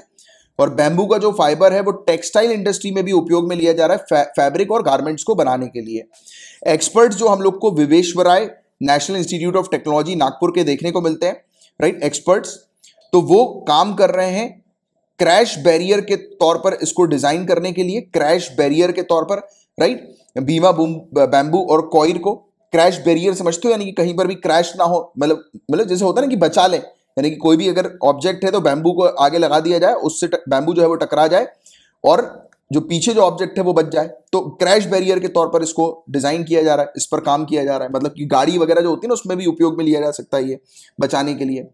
गवर्नमेंट के इनिशिएटिव हम लोग को इस बैम्बू से रिलेटेड क्या देखने को मिल रहे हैं, या फिर जनरली बैम्बू से रिलेटेड क्या देखने को मिलते हैं, तो बैम्बू क्लस्टर। तो recently union minister for agriculture and farmer welfare ने वर्चुअली उद्घाटन किया है 22 बैम्बू क्लस्टर का 9 राज्यों में। ये राज्य हैं गुजरात, मध्य प्रदेश, महाराष्ट्र, ओडिशा, असम, नागालैंड, त्रिपुरा, उत्तराखंड और कर्नाटका, ठीक है। इसके अलावा नेशनल बैम्बू मिशन भी सरकार का एक मिशन हम लोग को देखने को मिलता है, तो ये भी जान लो आप, इसके बारे में भी पढ़ा चुका हूं मैं आपको। तो इसे लॉन्च 2018-19 में किया गया था कि जिससे कि बैम्बू सेक्टर जो है वो प्रॉपर तरीके से डेवलप हो और कंप्लीट उसकी वैल्यू चेन डेवलपमेंट हो, राइट। स्टार्टिंग फ्रॉम खेत में जो बैम्बू लगता है वहां से लेकर वो बैम्बू का उपयोग जहां जहां पे किया जा रहा है, लास्ट माइल कनेक्टिविटी तक, तो वहां तक जो है वो पहुंचाना और प्रॉपर इकोसिस्टम जो है वो तैयार करना, राइट। और ये हब और स्पोक मॉडल के ऊपर बेस्ड हम लोग को देखने को मिलता है, राइट। इसका मेन एम ये है कि फार्मर्स को कनेक्ट करना मार्केट तक। हब और स्पोक मॉडल तो आप जानते हो ना, हब और स्पोक मॉडल मतलब कि ये सेंटर है और हर एरिया पर, हर सेक्टर पर जो है ये पहुंचा सके, तो ये होता है हब और स्पोक मॉडल। और फिर वो वाले एरिया से दूसरी जगह पर जाए, मतलब लास्ट माइल कनेक्टिविटी आप इस चीज को कह सकते हो। और हर सेक्टर तक जो है वो इसकी पहुंच हो, तो इस पर फोकस किया जाता है, राइट। फार्मर्स को कनेक्ट करना है मार्केट से, जैसे कि फार्मर जो है उनको मतलब रेडी मार्केट मिल सके बैम्बू ग्रोन का, और उनकी सप्लाई जो है वो इंक्रीज हो जाए, और बेसिकली फार्मर्स को भी इससे पैसा मिले। और सरकार का टारगेट भी है 2022 तक फार्मर्स की इनकम को डबल करना, उसको आप एडिशनली इसमें ऐड ऑन कर सकते हो।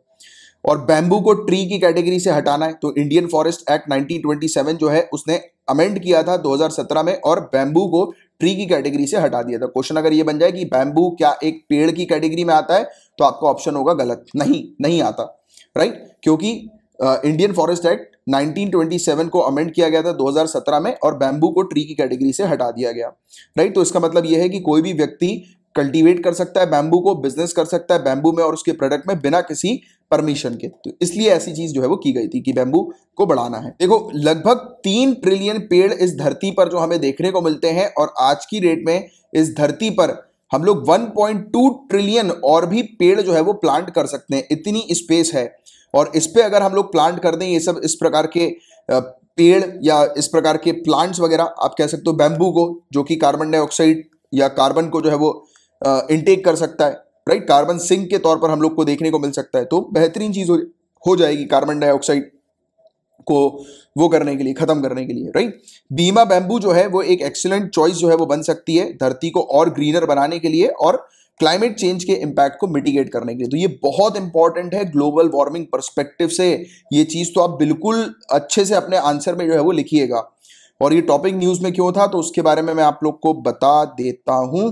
तो तमिलनाडु के अंदर हमें देखने को मिल रहा है कि एक ऑक्सीजन पार्क जो है वो बनाया गया है। तमिलनाडु एग्रीकल्चर यूनिवर्सिटी ने अपने प्रेमाइसेस जो इनका कोयम्बतूर में इनकी जो जगह यानी कि ये जो यूनिवर्सिटी है उन्होंने इस यूनिवर्सिटी में ऑक्सीजन पार्क बना दिया इन बैम्बू को लगा के, राइट। तो ये बैम्बू आपको बीमा बैम्बू नाम याद रखना है और मेंस में भी उपयोग करना है कि क्या क्या ऑप्शन है क्लाइमेट चेंज को रिड्यूस करने का, तो ये जरूर लिख देना। मैं बता रहा हूं आपके आंसर मतलब इंप्रेस हो जाएगा सामने वाला जो आपकी कॉपी चेक कर रहा होगा कि अरे गजब यार, क्या तो सॉल्यूशन दिया है, उसमें पैसा भी नहीं लगना, राइट, कोई किसी प्रकार का आपको फिल्टर नहीं लगाना, कुछ नहीं करना, कोई टेक्नोलॉजी पे इन्वेस्ट नहीं करना, सीधा ये बैम्बू लगा दो आप। कितना बेहतरीन वो है ये कि भारी मात्रा में एक तो कार्बन को भी सिंक करेगा और धरती को ग्रीन रखेगा, ऑक्सीजन प्रोवाइड कराएगा। अब देखो सॉवरिन गोल्ड बॉन्ड स्कीम 2021 और 22 की हम लोग अब चर्चा करेंगे। गवर्नमेंट ऑफ इंडिया ने रिजर्व बैंक ऑफ इंडिया के साथ कंसल्ट करके डिसाइड किया है कि सॉवरिन गोल्ड बॉन्ड जो है वो 6 ट्रांचेस में यानी कि 6 किश्तों में मई 2021 से सितंबर 2021 तक प्रोवाइड किए जाएंगे। लॉन्च की अगर हम लोग बात करें तो सॉवरिन गोल्ड बॉन्ड स्कीम जो है वो लॉन्च हुई थी एग्जैक्टली 2015 में, इस ऑब्जेक्टिव के साथ कि फिजिकल गोल्ड की डिमांड जो है वो कम की जाए और लोग बाग जो है वो डोमेस्टिक सेविंग की जगह जो है वो गवर्नमेंट को फाइनेंस करने में मदद करें, क्योंकि सॉवरिन गोल्ड बॉन्ड है ये। अब बॉन्ड क्या होता है इसके बारे में तो कितनी बार पढ़ा चुका हूं, जो नए बच्चे आए हैं वो आज सीख लो कि बॉन्ड क्या होता है। ठीक है, बॉन्ड कुछ नहीं होता, एक पेपर हम लोग को देखने को मिलता है। बट उससे पहले जैसे कि एक कंपनी की बात करते हैं, ठीक है, एक कंपनी है, अब कंपनी को चाहिए चलने के लिए पैसा, बिना पैसे की कंपनी तो ऑपरेशन कर नहीं पाएगी, चल नहीं पाएगी। अब पैसे के लिए क्या कर सकती है, ये बैंक के पास जा सकती है या फिर ये शेयर्स जारी कर सकती है ना, और या फिर क्या कर सकती है, बॉन्ड जारी कर सकती है कि नहीं, यही ऑप्शन हम लोग को देखने को मिलता है। बॉन्ड क्या होता है, एक प्रकार का डेट इंस्ट्रूमेंट हम लोग को देखने को मिलता है। डेट इंस्ट्रूमेंट मतलब कि एक प्रकार का लोन होता है। जैसे कि आज मैंने इस कंपनी से बॉन्ड परचेस किया, समझना बात को, आज मैंने इस कंपनी से बॉन्ड परचेस किया तो इस बॉन्ड के ऊपर जैसे कि डेट लिखी है, जैसे अभी 2021 चल रहा है तो इस पे मान लेते हैं हम लोग डेट लिख देते हैं 2031, 10 सालों का ये बॉन्ड है, ठीक है, 10 ईयर्स का ये बॉन्ड है। मैंने इस कंपनी से ये बॉन्ड परचेस किया आज की रेट में, जैसे कि मान लेता हूं मैं 1 लाख रुपए का, ठीक है, 1 लाख रुपए का मैंने बॉन्ड परचेस किया और इस बॉन्ड में हम मुझे जो है वो 10 कूपन मिले 10-10 हजार के, राइट। मतलब कि हर साल जो है वो ये कंपनी मुझे 10-10 हजार रुपए, जैसे ही मैं इस कंपनी को कूपन दूंगा वो मुझे 10-10 हजार रुपए प्रोवाइड करेगी हर साल, मतलब कि 10% का ये बॉन्ड मुझे मिल रहा है, राइट। हर साल ये कंपनी मुझे 10 सालों तक 10 हजार देगी, मतलब कि 1 लाख रुपए तो मुझे मिल ही गए। फिर जैसे ही इस बॉन्ड की मैच्योरिटी डेट आती है 2031 में, तो ये कंपनी मुझे 1 लाख रुपए दे देगी, मतलब कि वो 10-10 हजार रुपए वो किश्तों के तौर पर इस कंपनी ने मुझे दिए थे और मतलब पूरा जो है लमसम अमाउंट जो है वो बाद में मुझे दे दिया। समझ में आया नहीं आया होगा शायद कुछ स्टूडेंट को, फिर से समझो। तो देखो इस पे मैं 1 लाख रुपए जो है वो लिख देता हूं, ठीक है। ये बॉन्ड जो है वो कितने का है, 1 लाख रुपए का है, ठीक है, ये बॉन्ड 1 लाख रुपए का है। अब ये कंपनी से मैंने बॉन्ड जो है वो परचेस किया, मतलब मैंने कंपनी को क्या दिया, 1 लाख रुपए दिया, मैंने कंपनी को 1 लाख रुपए दिया, कंपनी ने मुझे ये बॉन्ड दे दिया। अब इस बॉन्ड में कुछ कूपन है, जैसे कि 10 साल का ये बॉन्ड है, मैंने परचेस किया, इसमें 10 कूपन है, ठीक है, मान लेते हैं 10 कूपन है, ये 10 कूपन है।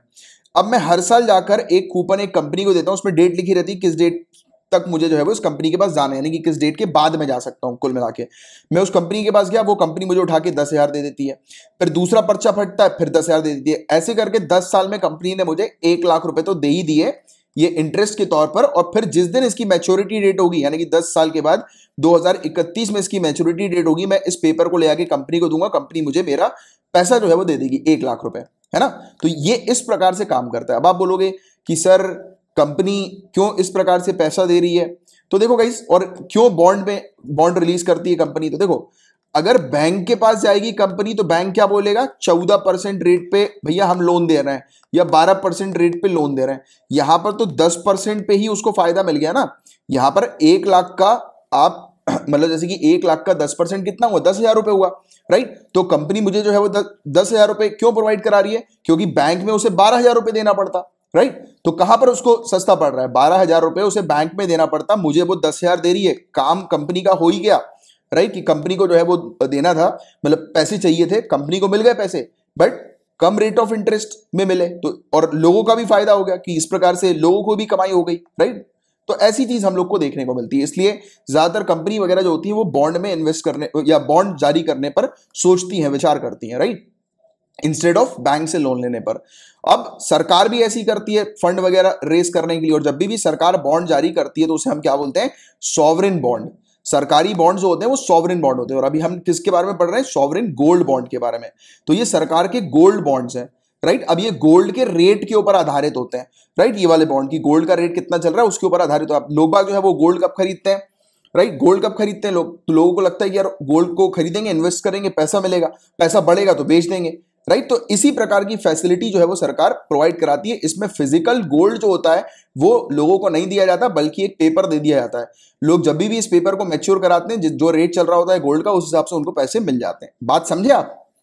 तो ये चीज हम लोग, और सरकार का इससे क्या फायदा होता है, सरकार को ऑन टाइम फाइनेंस जो है वो मिल जाता है, राइट, जब जरूरत पड़ती है। और आज की रेट में इन्होंने क्यों जारी किया, क्योंकि आपको पता है आज की रेट में स्थिति खराब है, सरकार के पास पैसा नहीं है, सरकार को चाहिए पैसा अपने आप को स्टेबल करने के लिए, राइट। तो इशू गोल्ड बॉन्ड किसके द्वारा इशू किए जाते हैं, सरकार के द्वारा, गवर्नमेंट ऑफ इंडिया स्टॉक के द्वारा, और ये गवर्नमेंट सिक्योरिटीज एक्ट 2006 के तहत इशू किए जाते हैं। इसे इशू किया जाता है आरबीआई के द्वारा गवर्नमेंट ऑफ इंडिया के बिहाफ में। तो होते तो गोल्ड बॉन्ड सरकार के हैं, बट सरकार तो बेचेगी नहीं जाएगा कि लोग गोल्ड बॉन्ड खरीदो, लोग गोल्ड बॉन्ड खरीदो, तो वो आरबीआई को बोलती है कि भैया तुम मेरे बिहाफ में गोल्ड बॉन्ड को बेचो, राइट। क्यों आरबीआई को क्यों बोलती है, तो आरबीआई क्या है, आरबीआई बैंक जो है उसका काम क्या है, हमारी कंट्री के लिए फाइनेंस को मैनेज करना, इसलिए तो आरबीआई को बनाया था ना। गवर्नमेंट ऑफ इंडिया एक्ट 1935 में आरबीआई को क्यों बनाया था, राइट, ब्रिटिश सरकार ने, क्योंकि कंट्री के अंदर करेंसी वगैरह को मैनेज करने के लिए, रेगुलेट करने के लिए फाइनेंस को बनाया गया था आरबीआई को। तो वो सरकार के बिहाफ में आरबीआई काम करती है, राइट, मतलब फाइनेंसेस वगैरह देखती है। बॉन्ड जो है वो फिर कैसे बेचे जाते हैं लोगों तक, अब आरबीआई तो लोगों तक बेचेगी नहीं, तो आरबीआई इन बॉन्ड को कमर्शियल बैंक्स के थ्रू बेचती है। हमारे आसपास जो घर के आसपास जो बैंक्स है ना, उनके थ्रू आरबीआई इन बॉन्ड्स को बेचती है। Stock holding corporation of India limited के थ्रू बेचती है, पोस्ट ऑफिसेस के थ्रू बेचती है, राइट। और जो रिकॉग्नाइज स्टॉक एक्सचेंज है, जैसे कि national stock exchange of India limited, Bombay stock exchange, right, तो इसके थ्रू डायरेक्टली या फिर एजेंट्स के थ्रू जो है वो इन बॉन्ड्स को बेचा जाता है। समझे आप पूरी बात को। एलिजिबिलिटी क्या होती है, ये बॉन्ड्स जो होते हैं गाइस सेल्स के लिए सिर्फ और सिर्फ जो हिंदू अनडिवाइडेड फैमिलीज हैं, ट्रस्ट हैं, यूनिवर्सिटी हैं और चैरिटेबल इंस्टीट्यूशन है, उन्हीं को दिया जाता है, यानी कि उन रेसिडेंट्स को दिया जाता है बस। फीचर्स की बात करें, इस बॉन्ड का इशू प्राइस हम लोग को क्या देखने को मिलता है, तो गोल्ड बॉन्ड का जो प्राइस होता है वो गोल्ड के प्राइस के ऊपर आधारित होता है, यानी कि 24 कैरेट गोल्ड के प्राइस के ऊपर आधारित होता है। तो ये पॉइंट भी ध्यान में रखना कि क्योंकि कैरेट अलग अलग होते हैं, 22 कैरेट का भी गोल्ड हम लोग को देखने को मिलता है, तो 24 कैरेट गोल्ड का जो प्राइस चल रहा होता है उस प्राइस के ऊपर आधारित होता है, जिसे पब्लिश किसके द्वारा किया जाता है, Indian Boolean and jeweller association Mumbai के द्वारा। तो ये पॉइंट भी याद रखिएगा, ये सब पॉइंट प्रीलिम्स के लिए भी इंपॉर्टेंट है। और वैसे तो ये वाला जो टॉपिक है ये मेनली आपसे प्रीलिम्स में ही पूछा जाएगा, बट इसकी अंडरस्टैंडिंग इसलिए आपको अच्छी होनी चाहिए क्योंकि इंपॉर्टेंट पॉइंट टॉपिक है ये। इसकी इन्वेस्टमेंट लिमिट की अगर हम बात करें गाइस, तो गोल्ड बॉन्ड जो है वो 1 यूनिट के मल्टीपल्स में, मतलब कि 1 ग्राम यूनिट के मल्टीपल्स में, यानी कि आप कितने भी ग्राम जो है वो खरीद सकते हो। और अपर लिमिट जो होती है इसकी हम लोग को देखने को मिलता है रिटेल इंडिविजुअल इन्वेस्टर के लिए और हिंदू अनडिवाइडेड फैमिलीज के लिए, तो ये 4 किलोग्राम, मतलब कि 4000 यूनिट, 4000 ग्राम तक लोग जो है वो 1 साल में इस बॉन्ड को परचेज कर सकते हैं, यानी कि एक व्यक्ति 4000 ग्राम तक 4 किलो तक बॉन्ड परचेज कर सकता है, गोल्ड बॉन्ड, राइट। ट्रस्ट के लिए और इस प्रकार के सिमिलर एंटिटीज के लिए, कंपनी के लिए 20 किलो 1 साल में, राइट। और ज्वाइंट होल्डिंग के लिए 4 किलो जो है वो इन्वेस्टमेंट लिमिट एप्लीकेबल है पहले एप्लीकेंट के लिए सिर्फ, राइट। तो ये वाली चीज हम लोग को देखने को मिलती है, जो कोई जॉइंट वेंचर वगैरह होता है तो उनमें से एक ही व्यक्ति जो है वो इसको परचेज कर सकता है। और मिनिमम कितना परचेज कर सकते हो आप, 1 ग्राम गोल्ड आप परचेज कर सकते हो मिनिमम, 1 ग्राम से कम नहीं होना चाहिए। और किलो, 20 किलो, ये थोड़ा सा आप ध्यान में रखना। तो ये रेंज हम लोग को देखने को मिलती है अपर लिमिट की। टर्म की बात करें, गोल्ड बॉन्ड जो है वो मैच्योरिटी पीरियड 8 साल की लेकर आता है कि 8 साल में जो है वो आप एग्जिट कर सकते हो, और बीच में भी एग्जिट करने का ऑप्शन होता है पहले 5 साल के बाद, राइट। 5 ईयर्स तक आपका पैसा लॉक हो जाता है, उसके बाद जो है वो आप निकाल सकते हो। इसमें इंटरेस्ट रेट भी मिलता है, फिक्स्ड इंटरेस्ट रेट 2.5% तो हर साल मिलेगा ही मिलेगा। ये तो रहता ही है कि फिक्स्ड इंटरेस्ट 2.5% तो आपको मिलेगा ही मिलेगा इस स्कीम के तहत, और ये सेमी एनुअली पे किया जाता है, यानी कि हर 6 महीने में प्रोवाइड किया जाता है, और हर साल 2.5% के रेट ऑफ इंटरेस्ट के साथ ये आता है। और इंटरेस्ट जो गोल्ड बॉन्ड के ऊपर हम लोग को देखने को मिलता है वो टैक्सेबल भी होता है, और ये हम लोग को देखने को मिलता है कि इनकम टैक्स एक्ट 1961 के प्रोविजन के तहत टैक्स चार्ज किया जाता है। इसके बेनिफिट क्या हम लोग को देखने को मिलते हैं, ये बॉन्ड जो है वो कोलैटरल की तरह भी यूज किए जा सकते हैं। जैसे कि बैंक पे लोन लेने जब हम लोग जाते हैं तो बैंक वाला क्या बोलता है, कोलैटरल रखो, यानी कि कुछ चीज गिरवी रखो तब लोन दूंगा। आप इस बॉन्ड को गिरवी रख सकते हो। कैपिटल गेन टैक्स इस बॉन्ड से जो हम लोग को देखने को मिलता है, कई बार होता है ना, कुछ लोग जो प्रॉपर्टी वगैरह परचेज करते हैं उनमें जो उन्हें फायदा होता है, राइट, तो उसका उन्हें कैपिटल गेन टैक्स जो है वो देना पड़ता है, बट इसमें एग्जेम्प्टेड है, राइट, कि एक इंडिविजुअल को जो है वो कैपिटल गेन टैक्स जो है वो नहीं देना पड़ेगा जब भी इस बॉन्ड के थ्रू उन्हें फायदा होगा तो। और रिडेम्पशन का मतलब क्या होता है, जिसमें इसमें उपयोग में लिया गया, तो it is an act of an issuer repurchasing a bond at or before maturity. मतलब कि जो इशूअर जो होता है, राइट, तो वो क्या करेंगे, इस बॉन्ड को दोबारा से परचेज कर लेंगे मैच्योरिटी से पहले भी, यानी कि जिसने इशू किया है वो दोबारा से इस बॉन्ड को जो है वो परचेज कर सकते हैं। This is called redemption. तो ये चीज भी इसके अंदर हम लोग को देखने को मिलती है, और उस पर जो कैपिटल गेन टैक्स जो सामने वाले व्यक्ति का आता है उसको वो कर दिया जाता है, राइट, एग्जेम्प्ट कर दिया जाता है। तो ये वाली चीज हम लोग को देखने को मिलती है। और कैपिटल गेन क्या होता है गाइस, तो ये प्रॉफिट होता है कि किसी भी पर्टिकुलर एसेट को जब सेल किया जाता है तो उस एसेट को सेल करने के बाद सामने वाले के पास जितना प्रॉफिट आता है तो उसे कैपिटल गेन कहा जाता है, और उस पर टैक्स लगता है। जैसे कि किसी ने स्टॉक बेचे, उससे उसने जो कमाया तो उस पर कैपिटल गेन टैक्स लगता है, बॉन्ड्स बेचे उस पर कमाया, और आसान मतलब प्रॉपर्टी, जब भी आप लोगों ने कभी प्रॉपर्टी बेची होगी, आपके फैमिली मेंबर ने बेची होगी कभी, तो उनके ऊपर जैसे कि होता है ना, प्रॉपर्टी के प्राइस जो है वो बढ़ते हैं, तो जितने प्राइस जो है वो बढ़ते हैं उस हिसाब से कैपिटल गेन टैक्स जो है वो लगता है। और डिसएडवांटेजेस हम लोग को क्या देखने को मिलते हैं सॉवरेन गोल्ड बॉन्ड पर इन्वेस्ट करने के, तो पहले तो ये लॉन्ग टर्म इन्वेस्टमेंट हम लोग को देखने को मिलता है, राइट, सीधे सीधे 8 साल का, राइट। और फिजिकल गोल्ड जो है वो आप कभी भी जो है वो इमीडिएटली मार्केट में बेच सकते हो, बट यहाँ पर 8 साल का है मैच्योरिटी, यहाँ पर 8 साल की हमें देखने को मिलती है, राइट। और ये बॉन्ड जो है वो एक्सचेंज में लिस्टेड तो है, बट इसका ट्रेड जो है वो उतना ज्यादा हम लोग को नहीं देखने को मिलता, यानी कि इसको ज्यादा कोई खरीदारी बिक्री हम लोग को इसकी ज्यादा नहीं देखने को मिलती मैच्योरिटी से पहले, राइट। तो ये वाला एक बड़ा प्रॉब्लम हम लोग को देखने को मिलता है, और इसलिए इसको एग्जिट करना भी, निकलना भी, इस बॉन्ड से बाहर निकलना भी थोड़ा सा डिफिकल्ट हो जाता है। तो ये चीज़ है, इसका एक आपको आइडिया होना चाहिए। अब एक रिपोर्ट आई है ग्लोबल रेमिटेंसेस के ऊपर, क्वेश्चन आ सकता है कि ग्लोबल रेमिटेंसेस के ऊपर रिपोर्ट किसके द्वारा जारी की गई, तो वर्ल्ड बैंक के द्वारा, आप ये चीज़ ध्यान में रखिएगा। अब लेटेस्ट एडिशन इसका जो हम लोग को वर्ल्ड बैंक की माइग्रेशन एंड डेवलपमेंट ब्रीफ का देखने को मिला है, डिस्पाइट कोविड-19, यानी कि कोविड-19 के दौरान भी हम लोग को देखने को मिला कि किस प्रकार से लोग जो है वो एक कंट्री से दूसरी कंट्री में जो है वो गए, और वहां से फिर उन्होंने पैसा भेजना शुरू किया। तो रेमिटेंसेस का फ्लो जो था वो 2020 में रेजिलियंट रहा, मतलब एक समान देखने को मिला, इसमें बहुत हल्का फुल्का जो है वो डिक्लाइन आया। मतलब कि आज की रेट में भी जो लोग बाहर हैं तो बाहर से जो है वो पैसा इंडिया भेज रहे हैं, क्योंकि रेमिटेंसेस का मतलब यही होता है, जैसे कि आपके फैमिली मेंबर से कोई बाहर गए होंगे, या फिर आपने आपके दोस्त यार, या कभी आपने सुना होगा किसी के रिश्तेदार जो है वो बाहर हैं, तो बाहर से जो है वो डॉलर्स इंडिया पे अपने फैमिली मेंबर्स को जो है वो भेजते हैं, तो दैट इज कॉल्ड रेमिटेंसेस। तो रेमिटेंस इनफ्लो इन इंडिया, तो इंडिया जो है गाइस टॉप पर हम लोग को देखने को मिलती है। इंडिया के पास 2020 में 83 बिलियन यूएस डॉलर रेमिटेंसेस के तौर पर आया। इसमें मात्र जो गिरावट हुई 0.2% की हुई पिछले साल के मुकाबले, राइट, कंपैरिजन में।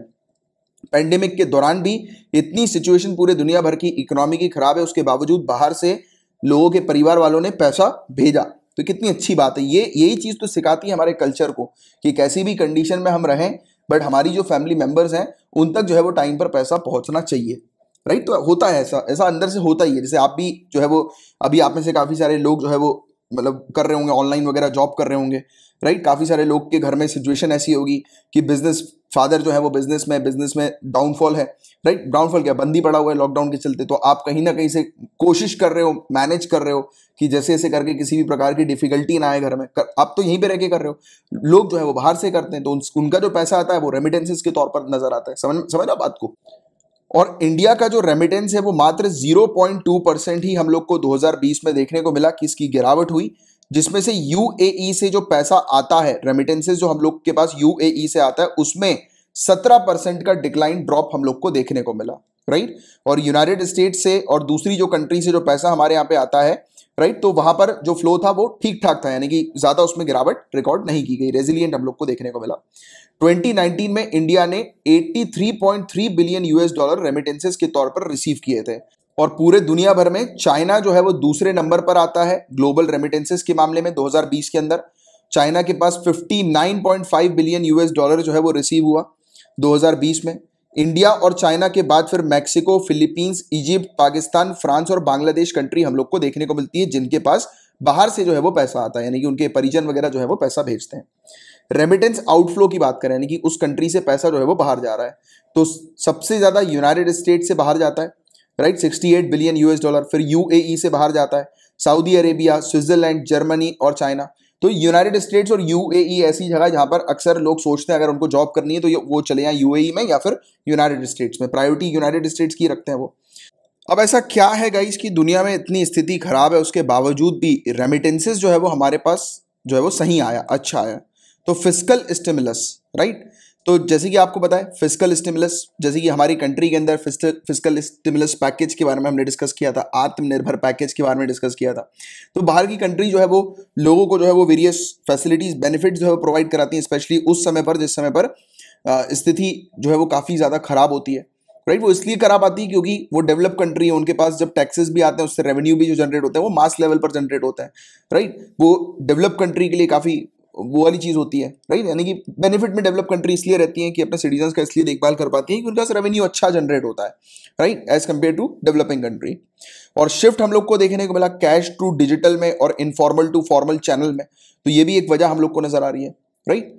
और रेमिटेंसेस क्या होते हैं, इसकी वजह तो इसका मीनिंग तो आपको पता ही है, मैंने आपको समझा ही दिया कि वो पैसा जो कि दूसरी पार्टी को जो है वो भेजा जाता है, राइट, यूजुअली वन कंट्री से एक कंट्री से दूसरी कंट्री में, तो वो पैसा भेजा जाता है। तो हमारे पास रेमिटेंसेस आया और यूनाइटेड स्टेट से रेमिटेंसेस गया, तो वो वाली चीज होती है।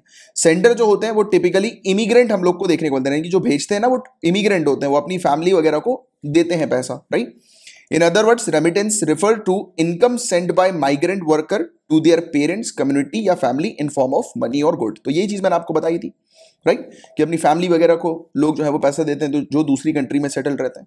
और गाइस रेमिटेंसेस एक कंट्री के लिए या फिर जो लोग लो इनकम वाले होते हैं या फिर डेवलपिंग कंट्रीज के जो लोग होते हैं उनके लिए सबसे बड़ा सोर्स ऑफ इनकम जो होता है वो रेमिटेंस होता है। जैसे कि होता है ना, आपने भी कई बार ये वाली चीज नोटिस करी होगी कि जिनके भी बच्चे जो हैं दूसरी कंट्री में जाकर सेट हो गए हैं, स्टेबल हो गए हैं पढ़ने लिखने के बाद, तो धीरे धीरे आप देखेंगे कि उनके जो पेरेंट्स हैं आपको अलग ही दिखने लगेगा, मतलब कि वो होता है ना माहौल अलग ही होने लगता है, धीरे धीरे से गाड़ियां आने लगती है, धीरे धीरे से घर की ऊपर वाली मंजिल बनने लगती है, राइट। तो ऐसा होता है, राइट। वो इसलिए होता है क्योंकि ऑब्वियस ही बात है यार कि वहां से जो मोटी कमाई करके जब जो है वो बच्चे जो है वो पैसा भेजते हैं तो फिर यहाँ पर डेवलपमेंट तो माँ बाप का तो होता ही होता है, राइट। तो ये चीज आपने नोटिस करी होगी, नो डाउट, राइट। और ये बेसिकली डायरेक्ट इन्वेस्टमेंट से कई ज्यादा होता है। और रेमिटेंसेस जो होते हैं वो फैमिली की मदद करते हैं उनकी फूड, हेल्थ केयर और बेसिक नीड को फुलफिल करने के लिए। और इंडिया जो है वो लार्जेस्ट रेसिपिएंट है, सबसे पूरे दुनिया भर में सबसे नंबर 1 पे रेमिटेंसेस के थ्रू हमारे पास पैसा आता है इंडिया के अंदर।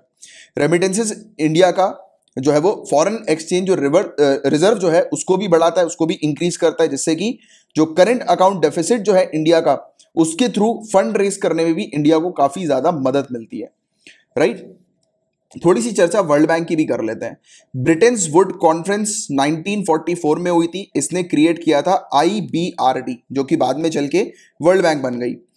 IBRD यानी कि international bank for reconstruction and development, right. और साथ ही साथ उसी समय 1944 में ब्रिटेन वुड्स कॉन्फ्रेंस के थ्रू IMF यानी कि इंटरनेशनल मॉनेटरी फंड को स्थापित किया गया। IBRD बाद में जाकर, जैसे मैंने आपको बताया, वर्ल्ड बैंक बन गई। वर्ल्ड बैंक का ग्रुप जो है वो एक यूनिक ग्लोबल पार्टनर के तौर पर हम लोग को देखने को मिलता है। 5 इंस्टीट्यूशन की पार्टनरशिप है जो कि काम करते हैं किस चीज पर, सस्टेनेबल सोल्यूशन के ऊपर, गरीबी को रोकने के लिए, मिटाने के लिए, खत्म करने के लिए, राइट। और सभी डेवलपिंग कंट्रीज जो हैं वहां पर प्रॉस्पेरिटी जो है वो हम लोग को देखने को मिलेगी कि डेवलपमेंट वहां पर हो, राइट। तो इस तरीके के लिए ये काम करती है World bank.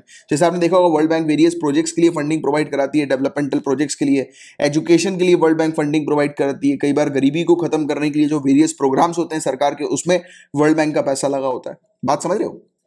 Members 189 country world bank की मेंबर है और इंडिया भी इसकी मेंबर है। मेजर रिपोर्ट कौन सी जारी करती है World Bank? Ease of doing business, human capital index, world development report. तो ये आपको रिपोर्ट के नाम थोड़े पता होने चाहिए। 5 डेवलपमेंट इंस्टीट्यूशन इसके कौन से हैं जिसके थ्रू ये स्टैब्लिश हुई? International bank for reconstruction and development, IBRD, ये लोन्स, क्रेडिट और ग्रांट्स प्रोवाइड कराती है। इंटरनेशनल डेवलपमेंट एसोसिएशन जो कि लो और नो इंटरेस्ट लोन पर, यानी कि कम इंटरेस्ट या फिर जीरो इंटरेस्ट पर लो इनकम कंट्रीज को लोन प्रोवाइड कराती है। और इंटरनेशनल फाइनेंस कॉर्पोरेशन जो कि इन्वेस्टमेंट, एडवाइस, एसेट को कैसे मैनेजमेंट करना है, तो ये सब चीजें प्रोवाइड कराती है कंपनीज को और गवर्नमेंट को, राइट। इसके अलावा मल्टीलैटरल गारंटी एजेंसी एक है, तो ये क्या करती है? जो भी पर्टिकुलर इन्वेस्टर्स वगैरह जो होते हैं, लेंडर्स वगैरह जो होते हैं, जो लोन देते हैं, जैसे कि बैंक वगैरह हो गई, सेंट्रल बैंक वगैरह हो गई, तो पॉलिटिकल रिस्क के बारे में उनको बताती है, राइट, और जानकारी देती है, अवेयरनेस क्रिएट करती है उनके बीच में। और international centre for settlement of investment disputes, तो जितने भी इन्वेस्टमेंट से रिलेटेड डिस्प्यूट्स होते हैं इन्वेस्टर के बीच में और कंट्रीज के बीच में, उसको सेटल करने का ये काम हम लोग, मतलब ये इंस्टीट्यूशन हम लोग को देखने को मिलता है। और वर्ल्ड बैंक की माइग्रेशन और डेवलपमेंट ब्रीफ की अगर हम लोग बात करें गाइस, तो ये प्रिपेयर किसके द्वारा की जाती है, जिसके बारे में अभी हमने चर्चा करी। तो migration and remittances unit, development economics जो कि एक प्रीमियर रिसर्च और डेटा आर्म हम लोग को देखने को मिलती है, यानी कि एजेंसी हम लोग को देखने को मिलती है वर्ल्ड बैंक की, राइट। और ये बताती है अपडेटेड चीजें कि किस प्रकार से डेवलपमेंट किस एरिया में हो रहा है, कहां पर कितना माइग्रेशन हो रहा है और किस प्रकार से रेमिटेंस फ्लो जो है वो कहां से कहां पर जा रहा है, राइट। यानी कि पैसा जो है वो रेमिटेंस का एक कंट्री से दूसरी कंट्री में कितना जा रहा है, तो उसकी एक अच्छी जानकारी ये प्रोवाइड कराती है। ये मीडियम टर्म प्रोजेक्शन भी प्रोवाइड कराती है कि डेवलपिंग कंट्री में जो है वो आने वाले कुछ सालों में कितना जो है वो रेमिटेंसेस के थ्रू पैसा आ सकता है, राइट। और ये वाली रिपोर्ट जो ये प्रस्तुत करती है इस प्रकार की, वो साल में 2 बार जो है वो करती है। तो ये चीज आपको पता होनी चाहिए। और इसी के साथ आज का अपना पूरे टॉपिक्स खत्म होते हैं। काफी इंटरेस्टिंग और काफी अच्छे टॉपिक्स थे आपके मेंस के लिए आज के। और आपको बता दूंगा इस पॉलिटी का कोर्स आपके लिए अवेलेबल है, इस कोर्स को आप ज्वाइन कर सकते हैं। पूरी चीज यहाँ पर लिखी हुई है स्क्रीन पर। वैसे ही एनवायरमेंट का कोर्स है और ये पॉलिटी और एनवायरमेंट का कोर्स मैं ही कंडक्ट कर रहा हूँ, मतलब मैं ही पढ़ा रहा हूँ इस कोर्स के अंदर। बाकी सीसेट अगर आपका कमजोर है तो उसका एक अच्छा कोर्स आपके लिए पूरा का पूरा है, वीडियो कोर्स। ये भी पूरा वीडियो कोर्स आपके लिए है हिस्ट्री का, राइट। और पूरी डिटेल यहाँ पे लिखा हुआ है पूरा, नीचे आप देखेंगे तो पूरी चीज लिखी हुई है कि कैसे आपको इस कोर्स को ज्वाइन करना है। सोशियोलॉजी ऑप्शनल का कोर्स भी पूरा का पूरा अवेलेबल है, इसको भी आप ज्वाइन कर सकते हैं। बेस्ट फैकल्टी सोशियोलॉजी पढ़ा रही है, अगर आपका सोशियोलॉजी ऑप्शनल है तो बिल्कुल भी मिस मत करना है इस कोर्स को, राइट। Highly recommended. और यूपीएससी 2021 में अपीयर हो रहे हो तो, और अभी तक अगर टेस्ट सीरीज ज्वाइन नहीं करी है तो अच्छा मौका है टेस्ट सीरीज को ज्वाइन करने का, क्योंकि इस टेस्ट सीरीज में आपको टारगेट्स दिए जाते हैं, हर दिन आपको क्या क्या कितना कितना पढ़ना है, उस हिसाब से आप पढ़ेंगे तो यूपीएससी 2021 से पहले पहले आपका सिलेबस कंप्लीट हो जाएगा। जैसे कि अगर आप यूपीपीसीएस की तैयारी कर रहे हैं या दूसरे स्टेट सिविल सर्विसेज की तैयारी कर रहे हैं तो उसके लिए भी, क्योंकि इसके अंदर आपको जनरल स्टडीज के टॉपिक्स पूछे जाते हैं, तो उसके लिए भी आपको ये जो टेस्ट सीरीज है वो काफी बेनिफिट करेगी। और बाकी पीडीएफ पेड पैकेज अगर आपको ज्वाइन करना है तो आप ज्वाइन कर सकते हैं। मात्र 100 रुपीज पर मंथ इसकी फीस है। जो आप डेली लेक्चर्स देखते हैं उनकी आपको पीडीएफ मिलती है, हैंडआउट नोट्स मिलते हैं, वीकली कंपाइलेशन दिया जाता है आपको रिवीजन के लिए, और आपको मंथली मैगजीन दी जाती है। इतना सब कुछ मात्र 100 रुपीज पर मंथ की फीस में। एक ऑफर भी है जिसको अगर आप लेते हैं तो मतलब आपको एमसीक्यू जो है वो फ्री में मिल जाते हैं, एमसीक्यू। और अगर आपको अलग से एमसीक्यू चाहिए करंट अफेयर्स के, राइट, करंट अफेयर्स के मंथली एमसीक्यू, हर महीने में जितनी भी न्यूज आती है उसके लिए आपको एमसीक्यू बना के दिए जाते हैं, मंथली एमसीक्यू, तो वो फैसिलिटी भी अवेलेबल है। तो चलो अब हम मिलेंगे नेक्स्ट लेक्चर में, तब तक के लिए bye bye, take care, have a great day ahead guys, Tata.